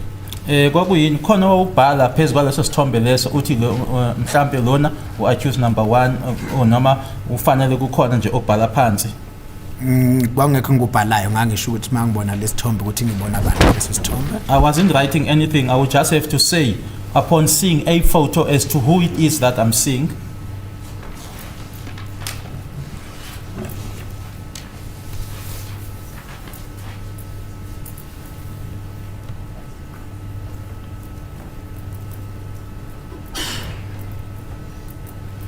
Thank you, my lord. I mean, those are my questions. Oh, sorry, my lord, for the quorum, sorry, my lord. And my lord, this A126 that I wanted assistance with, I'll revisit it once my colleagues are done. A126, yes. I'll revisit it once my colleagues are done, my lord. You'll what? You'll revisit it? Because, my lord, is it here? Okay. Oh. Is this the handwriting?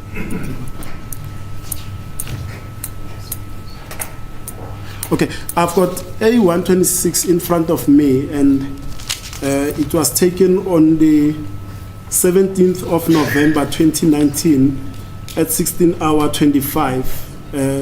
And as I said, this is part of the statements that the people's identities were withheld because of safety reasons. So there's no information of the person here, right? But it was in the context of what I asked you to say.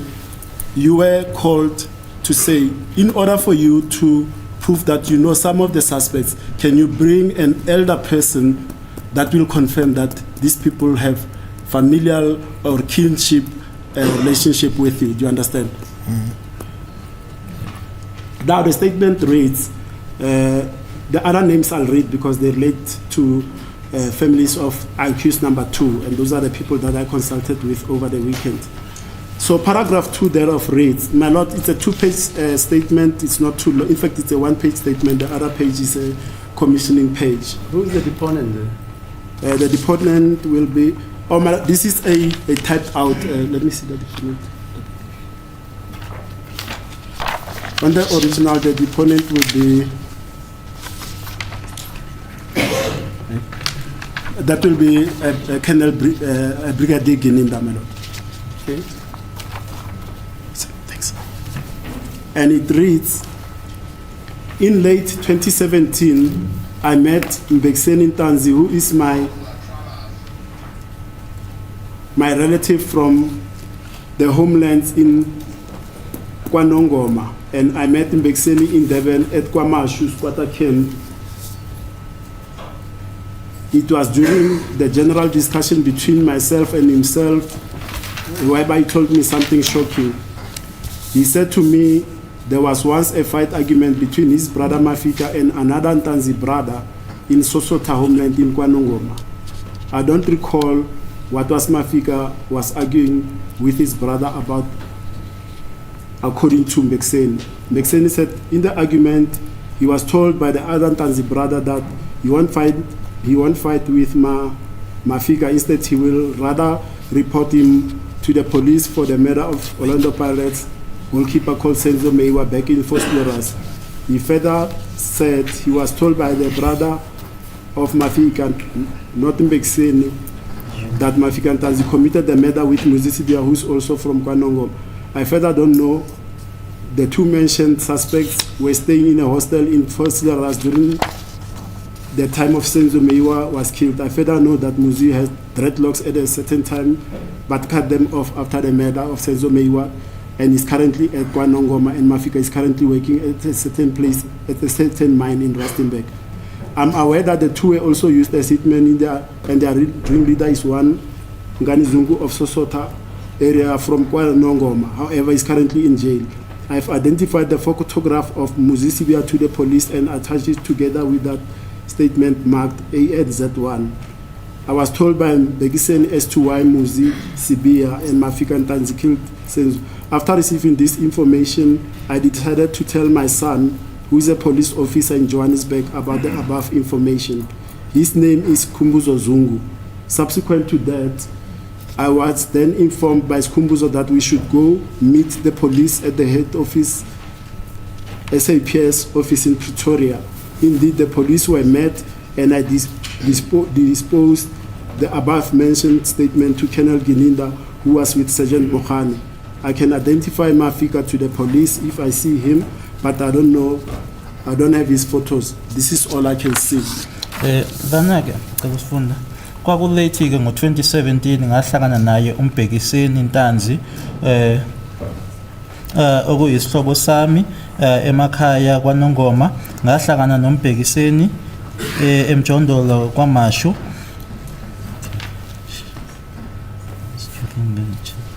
Kwakuyila kwakukhulunyiswana khona phakathi kwami ke kanye naye la angitshela ke okushaqisayo, wathi kimina kwake kwanempi ekhona noma ke kwane fight eyayikhona phakathi komfowabo uMeyiwa Ntanzi kanye nomunye umfowabo owakwaNtanzi eSosota emakhaya kwaNongoma.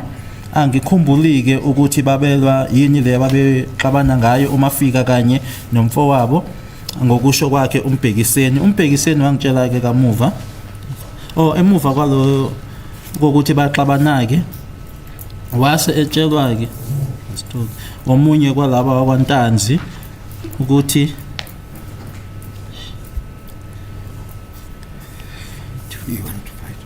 wahamba wayolwa kanye noMeyiwa. He will rather report him. Nokuthi azokwenza ukuthi ahambe ayomchaza emaphoyiseni ngokubulawa kwakhe lowo owaye ugoalkeeper wayo iOrlando Pirates uSenzo Meyiwa eFosloras. Wase eshoke ukuthi wakutshelwa lowo ke umfowabo uMeyiwa ongasiyena uMbhekiseni ukuthi uMeyiwa Ntanzi uyena ke akanye uyena owabulala kanye naye umuzi Sibiya naye ke obuya kwaNongoma. Angibazi ke labasola laba ababili. Ngikwaziyo futhi ukuthi labasola laba ababili babehlala ke ehostel eseFosloras ngaso leso sikhathi leso noma ngesikhathi sokushona kwakhe uSenzo Meyiwa. Okunye futhi engikwaziyo umuzi Sibiya wayenama dreadlocks ngaleso sikhathi leso, wase ewagunda ke emuva kokubulawa kwakhe uSenzo. Umuzi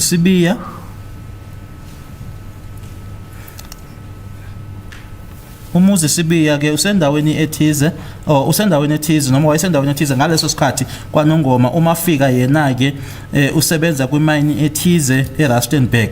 Ngiyazi futhi ukuthi labo babini labo ke besetshenziswa ke nanjengeinkabi, nokuthi futhi ke lowo obaholayo kwaku Bongani Zungu naye ke owasesosha kwindawo yasesosha kwaNongoma. Kodwa ke ngaleso sikhathi leso ke ebhala lesi statement wayesejele. Okunye futhi nesithombe engasibona sakhe ke umuzi Sibiya kuona ke ngasikhombisa wona amaphoyisa. Ngase futhi ngenza istatement ke mayela nalokho esasimakwa ke uZ1. Angizange ngitshele uyena uMbhekiseni ukuthi ke kungani umuzi Sibiya noMeyiwa Ntanzi babulala uSenzo. Emuva ke kokuthola lo mbiko lona ke ngase ngithatha isinqumo ke sokuthi ngitshele indodana yami esebenza njengephoyisa eGoli mayela nalokho. Igama lakhe uSikhumbuzo Zungu. Emuva kwalokho ke ngase ngitshelwa ke uyena uSikhumbuzo ukuthi kuzofanele ke ukuthi sihlangana ke noma siye ke emaphoyiseni.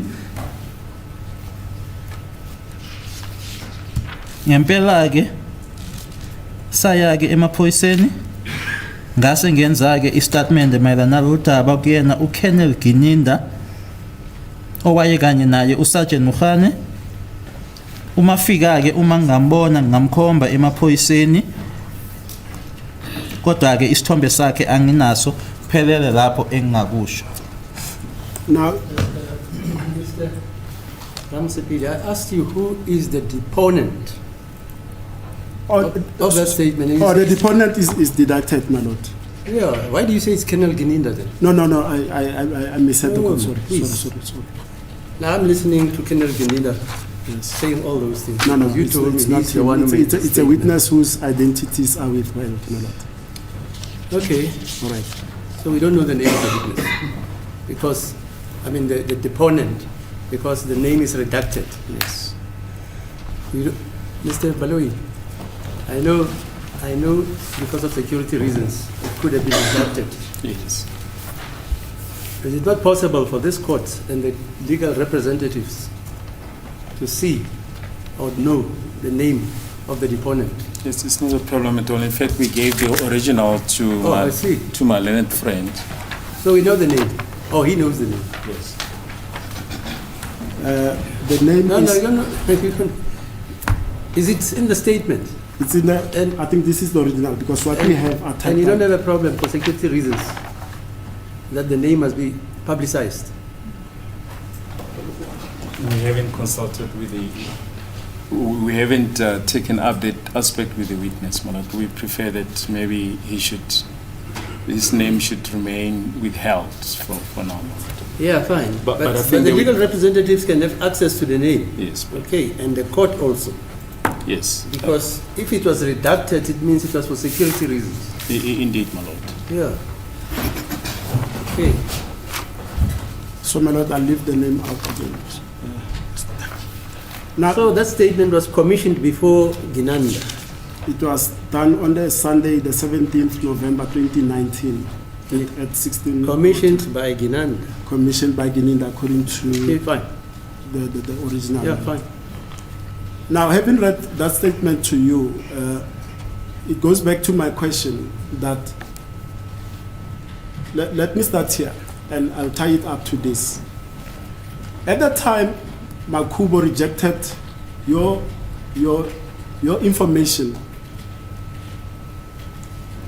The end of that meeting, he said to you, go and bring me the source of your information. You remember that aspect of your testimony? Uyakhumbula ke la usho khona ukuthi ekugcineni ke umkathi ke uMakhubo esechitha ke lokho okusho wathi ke ngilethele isource yale information yakho. Yeah. Yes. Now, according to the deponent of the statement, he received this information in 2017, told you the information, because he says here is Kumbuzo Zungu. Is that your name? Usikhumbuzo Zungu wena ngithi. Yimi loyo? Yes, that's me. Then, some 2 years later, almost on the anniversary, I don't know when this one was made, but on the 17th of November 2019, that's when the statement then gets made. Are you aware, were you with your father when this statement was made? Wawukanye nobaba wakho nkathi lesi statement esasenziwa. Ngeke ngazi ngimayelana nestatement ukuthi senziwa kuphi nobani. Ngeke ngikwazi ukukhuluma ngestatement somunye umuntu. Asikho statement engingaba kuso senziwa. I wouldn't know about the statement as to when was it made, with whom. I cannot speak with regards to someone else's statement when it was made. Yes, but my cross is narrowing the issue because it only goes to this aspect that the information was given to my son. His name is Kumbuzo Zungu and he's a police officer. Ngicabanga ukuthi umuntu oyengazisa lokho uma ukhuluma ngobaba wayengazisa njengomntanakhe. I think that the person who was informing that, if you are referring to my father, was informing me as his child. Njengoba nami ngangimazisa ngokwenzeka. As I was also informing him about what happened. Let's be on the same page. This information is received by your father in 2017. Ngeke ngibe nolwazi ukuthi beyazi noma bengayazi. I wouldn't know whether he knew or not. But did you come to know about whether or not he made a statement pertaining to this matter? Ngabe wakwazini ukuthi noma kamuva ukuthi kune statement asenza yena mayelana nalolu daba. Benginalwazi ngimangele nami. I didn't know. I'm also surprised. and you wouldn't know with whom he came to Pretoria for the noting down of this statement. ukuthi weza nabanye ePitoli ukuthi kuthathe le statement awukwazi na engikwaziyo ukuthi okwaveza ukuthi kumele ngilethe umzali wami oveza ukuthi mina bengikhulela khona kwaNongoma. All I know is that I had to bring my parent to come and confirm that indeed I grew up kwaNongoma. Okay. My Lord, those are my questions. This witness that we've mentioned, that's mentioned here, I've consulted with him. He'll come and refute all of this in court now, as the court places.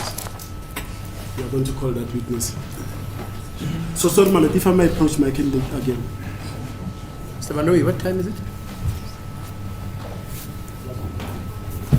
19 minutes to 3, my lord. 19 minutes to 3. Thank you, my Lord. I mean, that Okay, I've got no thank you, further sir. questions for the witness. No, thank you, my Lord. I mean, that. Yes, Mr. Nisi.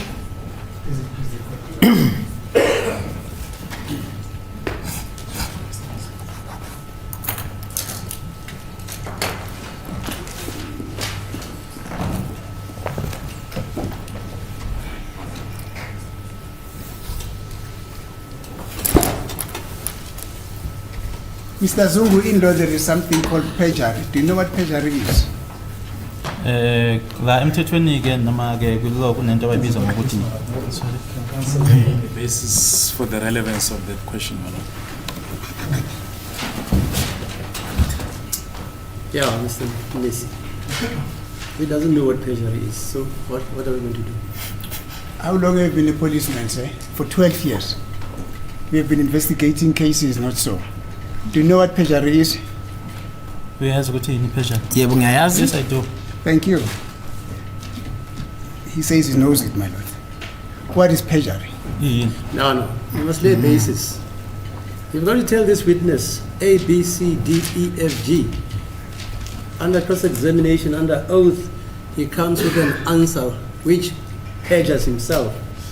But at the moment, this witness is here, and then you're saying, does he know perjury? What is perjury?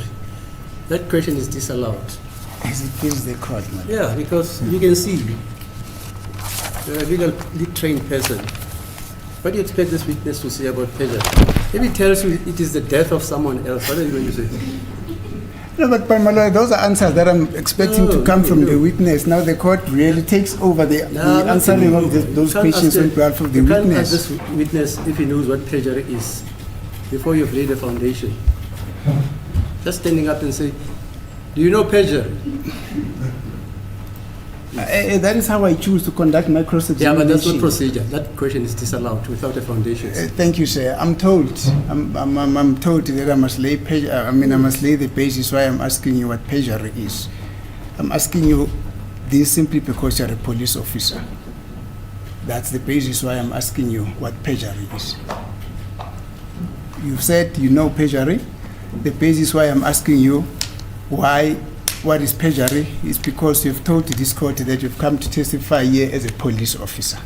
Ngikubuza ke lokho ngoba uyiphoyisa ushilo nokuthi uzofakaza la nanjengephoyisa.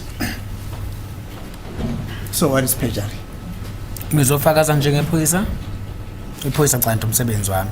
I'm here to testify as a police officer. I think a police officer it's my work. Sir, you have introduced at the inception of your testimony, you were introduced as a warrant officer, as a constable, who's got 12 years in the service of the South African Police Services. So that's my point of departure. Uma uthulwa ke lana noma uchazwa ke uchazwa njengephoyisa elineminyaka ke 12 lisebenza. Ngiyavumelana nawe. I agree with you. Thank you. What is perjury? You said you know it. I was requested. I understand. I'm asking not to answer you. I don't understand it. Mhlambe ngiunderstand ngalendlela bengizophendula ngayo. Mhlambe?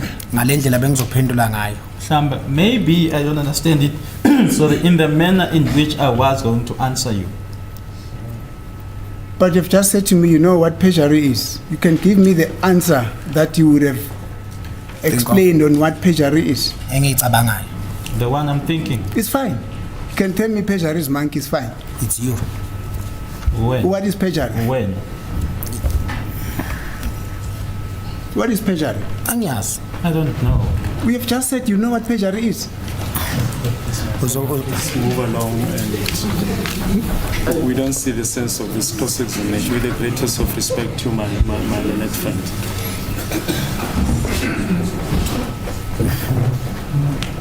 I don't know what was the basis of the objection, my lord, because this very same witness said knows what perjury is. And then the court said, well, maybe perjury could be something else. And then I was requested to give the basis why am I asking this question. And I'm saying the basis why I'm asking this question simply because he's a police officer. I'm not asking something out of the ordinary. I'm asking something that is well within his knowledge of being a police officer. So I don't know what is the basis of the objection now. So you don't even answer to what perjury is, despite the fact that you said you know what perjury is. Thank you. Mr. Kwabeni, is he still alive? And kicking. Usaphila yebo impela. Kwabeni mina. Ngibuza uGwabeni. Usho Kwabeni maphi? Which Gwabeni? Nami ngozungu ngoGwabeni. I'm also Zungu, I'm Gwabeni. I did not know that you are Kwabeni. I know that you are Zungu. You and Yebo. Okay. That's my Court clan says name. it is praise salutations. Mr. Kwabeni. I did not know that he was Kwabeni, my lord. I thought he was Constable Sizwe Zungu. He never told this court that I'm Zungu stroke Kwabeni. But nonetheless, the Kwabeni that I'm referring to... Sorry,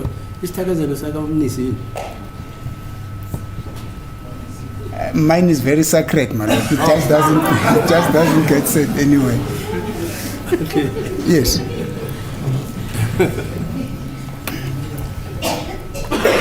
The Kwabeni that I'm asking you about is the Kwabeni that you allegedly say invited you to go to the Lo ngikhuluma ngayo uGwabeni the lo party. uthi wakubiza ukuthi uze eForcelers. Lobhalwe la statement. The one written in the statement. The Kwabeni who invited you to come to his place. Lo owakubiza ukuthi uze kwakhe. Yebo. Yes. Uye nayo. That's the one. Statement. Is he still alive? Usaphila. Yeah, we appeal. Yes, he is. Thank you. When last did you see him? Hayibo.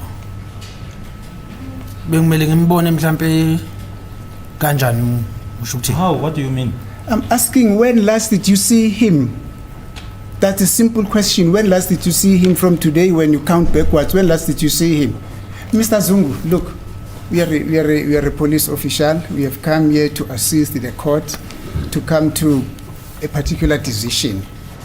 So it's my duty to quiz you on everything that you have said on the court. Do you understand? Yeah. And can you please behave in a manner that accords with the decorum of this court?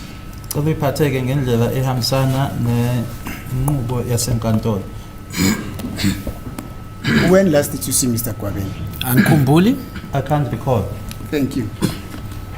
Would you agree with me that in your entire testimony, or up to the point at which you're leaving Fosloros, the Basutu hostel, where you were with Kwabeni, this Mr. Kwabeni remains a central piece of your testimony? I think I missed the first part, sorry. Thank you. Would you agree with me that from the inception of your testimony to the point where you allegedly left Basutu hostel there at Fosloris, this Mr. Kwabeni is a centerpiece of your testimony? Uzovelana nami yini uma ngithi ke uqala nje unikeza ngobufakazi bakho kuze kuyoba ke isikhathi la usuhamba khona ke eForcelers noma eBasuthu hostel eForcelers ukuthi nje umuntu nje okhona nje ophakathi kubufakazi bakho okhuluma ngaye njalo nje uGwabeni? Yebo. Yes. In other words, Mr. Kwabeni would come and tell this court. I think the state is going to call him just to come and corroborate what you've just told to this court. That you had phoned him. I mean, that he phoned you and requested you to come to his place because your homeboys will be coming in. Ngicabanga ukuthi ke umbuso uzombiza ke uGwabeni lowo ukuthi eze azoqinisekisa ke impela ukuthi wakufonela nokuthi wakutshela ke ukuthi ke homeboys bazobe bekhona. Uzobizwa estate noma uzobizwa yimi? By me or by the state? Is it going to be called by me or by the state? I've just said the state. Qeda kusho We'll manje probably ukuthi be calling umbuso him to come corroborate everything that you have said that involves him. ukuthi ke azokhuluma akazosho ke konke lokho wena ukushilo mayelana naye.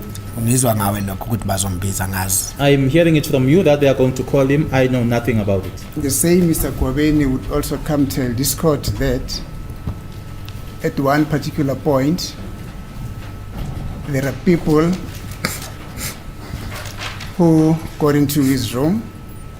I don't want to mention names now, I'll come to that, who got into his room and they gave him 2 firearms. Nokuthi ke kunabantu abangena ekamereni lakhe ngizowabiza ke amagama noma ngeke ngiwashoka amagama manje ngiyeza kulokho base bemnika ibhamu eziwu2. Anginalwazi ukuthi uzobukhuluma ngani ngalezo ungayibona bemnikeza. Accused number 1 and accused number 3. Usho lokho? I have no knowledge as to what it is. Are you referring to accused number 1 and number 3? I'm talking about what you told this court in your testimony. Sure ke lokhu wena okutshelele enkantolo. Yikho nami engoshoyo. That is what I'm saying as well. That you're not sure that he will come and say that. Ukuthi uzoza noma ngeke eze angikwazi lokho. Whether he will come or not, I know nothing about that. Thank you. The very same Kwabeni that you have told this court about will also come and tell this court that whilst you were in his room at that hostel, you further asked him if, after being handed with the 3.8 special firearm, you asked him if that was not the firearm which he said he threw away in the river after shooting at Sinako. Nokuthi ke uGwabini lo uzoza azothi le .38 special owambona enyikwa ukuthi wambuza ke wena asiyona yini le owayilahla emfuleni futhi akusiyona yini le owadubula ngayo uSinako. Lokho ngambuza lokho. I did ask him that. That's what I'm saying. He will come and confirm that. Yiloko ngisho. Sorry. Ukuthi uzoza noma ngeke eze kulungile ngithi nami ngakujabulela ukuzwa. Whether he will come or not, that's fine. I'd also be happy to hear that. And he will say the answer to the question that you have just asked him was that no, it wasn't the same firearm. Uthi wasekuphendula ke wathi cha akusona leso sibhamu leso. Uzosho njalo. Is that what he's going to say? Are you asking me? No, ngizwa wena uthi mawuthi uzozosho lokho. I'm hearing you saying that that's what he's going to come and say. I'm saying what you are saying in your statement about him. If yena ezozosho lokho, yilokho azokusho mina ngisho lokho engakukhuluma naye. Engakukhuluma naye yikho lokho. If that's what he's going to say, then he's going to say it. But I am telling that which I asked him. That is what I asked him or I spoke to him about. Thank you.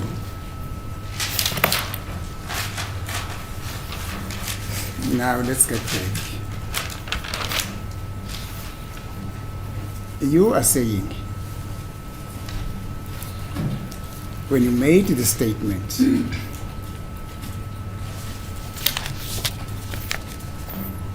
the typed version, the original of which the court has ruled that is non-existent, you are saying. Sorry, Mr. Minister, don't misquote the court.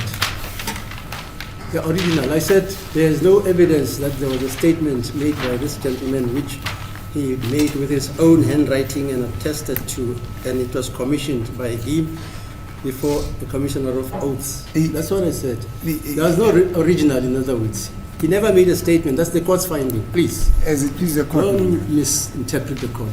Yes, thank you, my lord. The statement that the defense on behalf of the accused persons were given by the state, the typed version. Now, when Mr. Ramusipilo on behalf of accused number 1 and 2 was taking you through the steps in which or under the circumstances under which the statement was made, you're saying you were seated. Actually, as you were narrating the version, of what happened, somebody was busy typing the statement, not so? Uma Mr. Ramusipile kubuza ukuthi indlela statement lesi esenziwa ngayo shilo ukuthi wena wawukhuluma ube nomuntu ke noma kwakunomuntu wayetype yini. Yebo. Yes. Thank you. Now, what I'm going to do now, or what I'm going to read now, it will be you talking and somebody typing.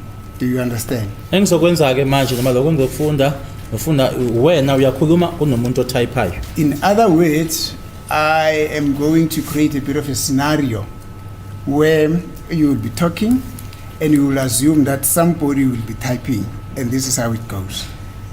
And this is you saying it. Around 9 p.m. on the very same day, now the person is busy typing that. I noticed Moses Sibiya, Mafiga, in bracket, open bracket, Sandy Sontanzi, close bracket, and Nkani, open bracket, Fisokuhle Zungu, walking after each other to Gwabeni's bedroom coming from outside. Just let's hold it there. Asime lapho ke ngabo 9 ngalelo langa lelo ngabona ke umuzi Sibiya uMafika Sandiso Ntanzi kanye nonkani Fisokuhle Zungu Ntuli behamba ke belandelana beya ekamereni lakhe uGwabeni besuka noma bebuya ngaphandle. Thank you. Now you're telling this person around 9 p.m. on the very same day, you noticed Moses Sibiya, Mafiga in brackets Sandiso Ntanzi, and Nkani in brackets Fisokuhle Zungu Ntuli walking after each other to Gwabeni's bedroom coming from outside. Now, as you are trying in a way that you did to say, actually, Nkani's weight should not have been in that line. It should have been accused number 3's weight. Is that how I understood you? I mean, accused number 3's name. Is that how I understood you? Indlela engikuzwe ngayo leyo ukuthi kwangafanele ukuthi kubhalwe Nkani. Yes. Thank you. Now this person is busy typing. Around 9 p.m. on the very same day, I noticed Moses Sibiya, Mafiga. I take it, when you are mentioning Moses Sibiya, Mafiga, and Nkani, instead of saying Nkani, you might have said Nube or Carlos, not so? I said Gadla. Yeah, Ngathi uGadla. Yes. Now, how come the person who's typing this statement would then say Nkani? Where did he take this name from? Nkani. Sorry, Mr. Nisi. Yes, my lord. This witness, Yes. when he gave evidence, he said he had notes, is that not so? Which he wrote in his own hand. Yes, my lord. Penanda, you must remember, is the investigating officer. Incidentally, he happens also to be the commissioning officer. Yes. This witness, you must tell me if I don't quote you correctly. Even other counsels can say that. He says he was asked, and then he would refer, in the form of being asked, he would refer to his statement. Yes, and he would madam. relate. But the way you are putting it, it's like he is saying, the typist, he says, my name, then the lady types, is Ratamu Khotlin. Is that how it happens, sir? Yes, yes, my justice. Yes, mankhuluma uyatype. As I'm talking is typing. Omunye should brigadier interviewer, omunye wayitype. The brigadier was interviewing me, the other one was typing. Yes. Thank you. That's how I understand. Njengoba ubona lapha mawubheka nje lento ngibuzayo wena nababomnisi. Uyabona lapha kubhala uMafika. Ngenxa ukuthi uMafika kubo babengazithu bani uMafika. They have to ukuthi ngirefer to bani uMafika. As you can see there, Mr. Mnis, you see there Mafika is written. Because they didn't know or were not aware as to who Mafika was, I had to tell them as to who is Mafika. Let's not rush. I'm coming there. You I'll Was take a the lot. lead. Come You on with follow them. behind me. Come on with it. Yes. The lady is typing. As the court said, and then you said yes, no. As I was talking, the lady was typing. Now, instead of you saying Nkani, I understood you to have said Carlos. Not so. I said Gadla. Ngathi Yeah, ugadla. Yes, Yeah, yes, Gadla. Gadla. Don't get lost. I'm not lost. Gadla. When you have said Gadla, how then did the word Fisokuhle Zungu get into what we have just said? Gadla and Fisokuhle, what is it now? Fisokuhle Zungu. The dialect and those names are not close to each other. The lady is typing. You say in Gaza, he types Fisokuhle Zungu Ntuli, not so. How Yes. could that have happened? Ngengikwazi ukuchaza ingakho ngikurectify ukuthi mistake ebhalwe lapha ukuthi ubeyitype kanjani ebhale type kanjani angazi ufuna ngichaze ukuthi ugadla igama leli lingene lapha instead of gadla kwangena igama elithi Nkani. As to how it happened, I can't be in a position, I won't be in a position to explain that. But I did say that there I said Gadla, but instead of Gadla, Nkani was then inserted there. Thank you. That's the first hurdle in your testimony that is not explicable. Further on, you went on to tell her, and now we know it's a lady because we've just confirmed it with the court.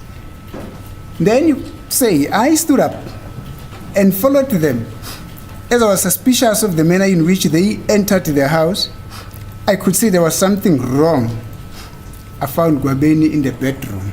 The lady Ngase is busy ngibalandela typing. ke ngabona ukuthi kukhona okusolisayo ngendlela abangena ngayo ngase ngithola ke uGwabeni ekamereni. The lady is busy typing. Uyatype ke usisi lo. As I was approaching the bedroom, I could hear Gwabeni saying, there comes Babomngani, and someone switched off the light. The lady is busy typing. Ngase mangisondela ke ngazwa uGwabeni ethi nangu baba omncane eza base kucishwa ke yona ke ilight. Uyatype ke usisi. And then you proceed. You say, I saw Muzi giving Gwabeni a 38 special firearm and Nkani giving Gwabeni a 9mm firearm. Ngase ngibona ke umuzi enikeza uGwabeni i38 special uNkani emnikeza yena ke i9mm. And the lady is typing. Uyabhala usisi. Again, why would it be so that when you say to this lady, I saw Gadla handing over a 9mm to the firearm, the lady would write Nkani? Njoba ngishilta ngazi ukuthi kwenzeke kanjani ngengemkhulumeli wayitype. As I already said, I don't know how it happened. I can't speak on behalf of the one that was typing. Thank you. Now you proceed with your narrative in verse, your story. Then you say to the lady,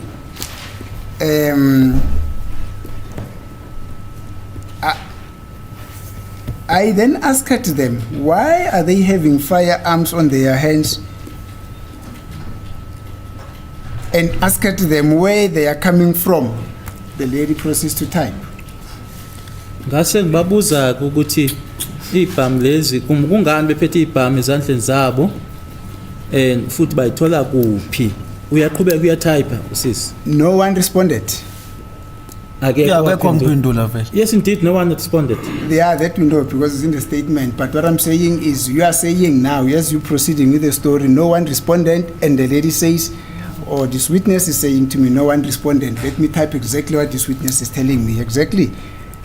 Then you then proceed to say, I then took the 38 special firearm from Gwabeni's hand and looked at it. The lady continues to type. Uyaqhubeka ke wase ustart isibhamu esandleni sakho uGwabeni wasibheka. Uyaqhubeka ke usisi uyatype. Not so. Angithi. Yeah, ngabe sengisithatha Yes. vele isibhamu kuye ngasibona. Yes, indeed, I took the firearm from him and looked at it. Then you you proceed to narrate your story. I then asked Gwabeni if it was not the same firearm which he had said he threw away in the river after shooting Sinako with it. He said it was not the same firearm. Ngase ngimbuza kuGwabeni ukuthi akusona yini lesi uthi wasilahla ke wasilahla emfuleni futhi wadubula ngaso uSinako wathi cha akusona. And then the lady is typing. And then you're saying, but the firearm belongs to Nkani. I think that is what was Gwabeni said. Then the lady types that. Wabusithi ke sikankani iloko wakusho ke wabuya type sisi lokho. As you proceed with your story, you say, I then give him back the firearm. I take it, you took it back to Gwabeni. Wase usidlulisela noma usibuyisela kuyena futhi uGwabeni. And as you proceed, you say, I asked that Gwabeni give me my firearm. He reached for my bag and gave it to me. I took it, checked it, removed the magazine and counted my bullets and found that they were still the same as I have left them. I was checking if they did not take my firearm and use it somewhere. The lady is typing. Ngase ngicela uGwabeni ukuthi anginikeze sami waletha isikhwama wanginikeza ngasibheka ngabheka imagazini ngabheka ukuthi inhlamvu zami saphelele yini ukubona ke ngathola ukuthi ke kusaphelele ukuthola ukuthi abasithathanga yini bayosebenzisa kwenye indawo usaqhubeka uyatype. You proceed with your story. I also smelt it, but I could not pick up anything. I was concerned if they took my firearm and said it and used it to kill people, because I acknowledge that they are Inkabi, in brackets, hitmen. Uthi ngasinuka ke ngoba ke ngangi sokhona kwakungihlupha ukuthi mhlawumbe basithatha ke noma basebenzisa ukuthi babulala abantu ngoba ngiyazi ukuthi bayinkabi. I was shouting, you proceed, the lady is typing. I was shouting and told them if they had done something, it shall be revealed one day. I put my firearm on my body. My figure walked out of the bedroom. Nga bakhulumisa ke noma ngabathethisa ke ngathi ke uma ukuthi khona ke abakwenza ngazo kusezo vezwa ke ngelinye ilanga wase ephuma ke uma fika ekamereni. Now you continue to state your story. And the lady is typing. Mthokoziseni Mapisa and Carlo Mtobisi Mnube walked into the bedroom and sat on the bed. Tike kwasengena ke uMthokoziseni Maphisa kanye naye ke uCarlos Mtobisi Mncube bahlala phezulu kombhede. Gwabeni asked me to give them a space as he wanted to discuss something with the guys. Wabese ngicela ke uGwabeni ukuthi angiphumeke ngoba ke khona udaba befuna office ukuthi balidingide kanye nabo. Mthokoziseni Mapisa and Carlos Mtobisi Mncube walked into the bedroom and sat on the bed. Ufuna nguphendule noma ngilalele phela? Should I just listen or do you want me to respond? This is my question. My question is, you are saying to this typist, Mthokoziseni Mapisa and Gadla walked into the bedroom and sat on the bed, not so? Uthi ke kwangena ke uMthokoziseni Maphisa kanye naye ke uGadla Carlos Mncube bahlala embedeni. Isami statement lapho sithi kwangena unkani ehamba no accused number 4. My statement already accused number 1 2 3 babe khona. So lapha ku statement ngoba ungibuyisela lapho ubona leligama elithi Carlos. Yabona. My statement now with regards to that says it was number 5 who came in walking together with accused number 4. Accused number 1, 2 and 3 were already inside. Yes. Now, what you are saying now, the statement should have read, according to the story that you are narrating on that day, should have read as follows. Mthokoziseni Mapisa and Nkani walked into the bedroom and sat on the bed, not so? Uthi bekufanele ukuthi sikanjalo. Yebo. Yes. But again, for the third time, if that is what you told the lady on that day who was typing, how could it have happened that the lady now says Mthokoziseni Mapisa and Carlo Mtobisi Mncube walked into the bedroom and sat on the bed. Where did he get this word, this name, Carlo Mthobisi Ncube from? Uma kuwukuthi ke yilokho wena ke wakutshela lo wayetype kwenzeka kanjani ke athi uMthokoziseni Mapisa kanye noCarlos walithola phi legama kaCarlos? Ngiyakubona baba uMnisi uyayuthanda lo mdlalo. I see Mr. Mnisi you like this game. Baba uMnisi ngithi kuwe lamagama la ngene la ngoba ngilifakile ngathi uwrong uCarlos unkani ongene lapha nalapha futhi kuphamba namagama apho ayikho into eshintshile lapho ngiyabona ukuthi ufuna ukungisaphi kodwa ke mina ngizokuya lapho. Okay, I see what happened here, Mr. Mnisi. It is the names that have been confused. Here where you mentioned Carlos, it's supposed to be Nkani, and also there where Nkani is supposed to be Carlos. I see where you want to take me to, but I'm not going there. Because igama lika Carlos angaze ngilisho bengilazi ukuthi mina igama bekimbiza ngalo bengimbiza makukhuluma bengimbiza uGadla. Because the name of Carlos, I didn't know that name. The name that I refer to it by is Gadla. Thank you. That is where my concern is. You don't say to this lady that the person who is coming in with Mthokozisi Mapisa is Gadla. Instead is Nkani. But the lady that you are dictating to writes in the statement something that is totally not what you're telling her. Instead of writing Gadla, she writes Carlos Mthobisi Ncube. Endaweni yokuthi abhaleke uGadla lo wena umtshela ngayeke ngoba yena kangithi manje ubhale noma endaweni yokuthi abhale lokho wena umtshela kodwa akabhali ke uGadla ubhala ke uCarlos. Okay. Ubhale ngasikona lokho wena okushoyo kuyena. uGadla mangicabanga uGadla uCarlos uyena Mthobisi. Gadla is Carlos and that is Mthobisi. Yeah, no, I can understand. Let me ask you, the lady who was typing here, was she privy to the investigation into the case?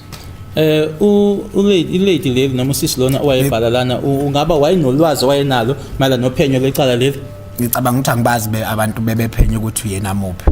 I think I didn't know. Bengazi ukuthi uyaphenya ngazi ukuthi uKenneth Gininda uBrigadier Gininda. I think I didn't have the information as to who the investigating team was. The person that I knew to be investigating was a Brigadier Kenneth Gininda at the time. Thank you. But are you then aware, Mr. Kwabeni, Mr. Kwabeni Zungu, that contrary to what you have told, isn't that you told me, Mr. Kwabeni Zungu? Yeah, it's all of it. Yes. You're not lost. Would you then agree with me that on the basis of I've just brought to your attention what is contained in your statement, this was not a true reflection of what you were narrating to the lady? If at all, the story that we have come to tell this court has got a fragment of truth in it. Ukuthi yavumela ukuthi lokhu okubhalwe lana ke akusikona lokhu wena ke owawukusho ke uma kuwukuthi lokhu wena ozile uzokutshela lenkantolo unalo nje iqiniso okunalo iqiniso eliphindiwe lelo elokuthi accused number 1 2 3 bangena belandelana accused number 4 and 5 bangena emuva that accused number 1 lokho kumele ukuphikise bafu that accused number 1 2 and 3 came in following each other, and that accused number 4 and 5 came in afterwards. That is what you should dispute.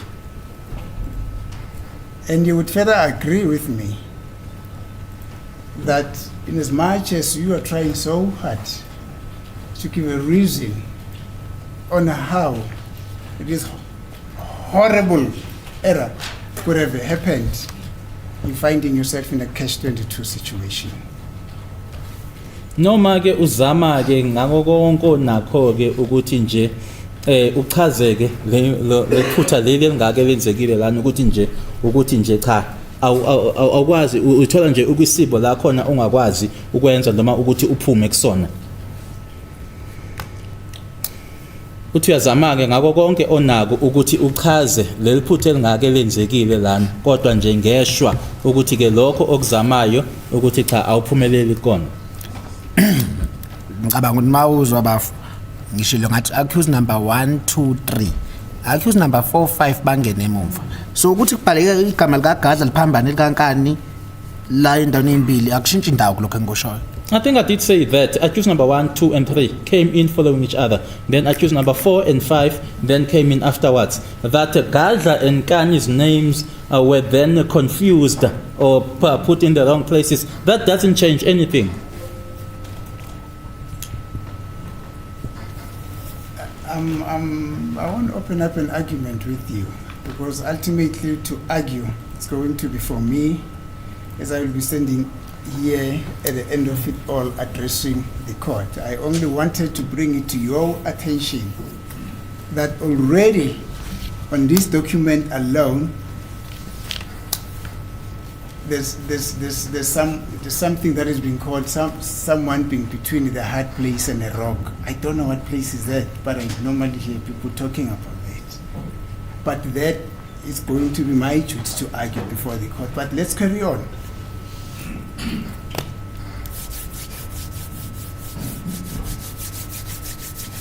You are saying you were invited by Bongani Zungu to come over to his place because your homeboys were also coming. Did he tell you? Oh, Bongani is not Zungu. We are only Zungu and Bongani, but Bongani is not Zungu. My justice, udlala ngesithakazelo nangegama. We are playing with the clan name here. I'm sorry. Yes, Kwabeni uyuzungu, my justice. Kwabeni uyuzungu. Yes, it is the clan name. Yes. I thought maybe it is only you because Zungu can be referred to Bongani, but Bongani cannot be referred to Zungu. So we can use it both ways. Thank you. Yes. Thank you. Did Mr. Bongani tell you what the occasion was about? Ngaba wakutshela yini ukuthi kwakuyini ke lena noma occasion yayingani uKwabini? Akangitshelanga. He didn't tell me. Thank you. Wangitshela nje ukuthi kunabafowethu, kunababa omkhaya. Only told me that there will be homeboys. Ukuthi kunani nami lokho engangifisa ukwazi ukuthi ngangibizwe leni. As to what the occasion was, that's also what I wanted to know as to why was I called or invited. Thank you. But when you arrived there, you find a lot of your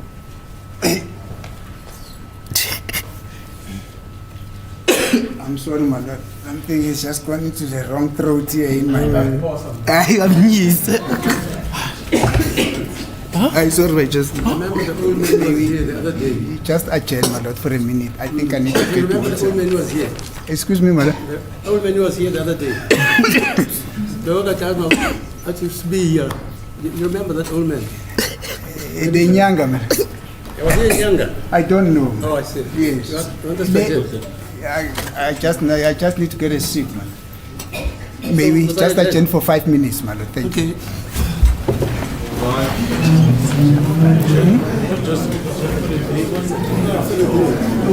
I'm busy. Oh, thank you.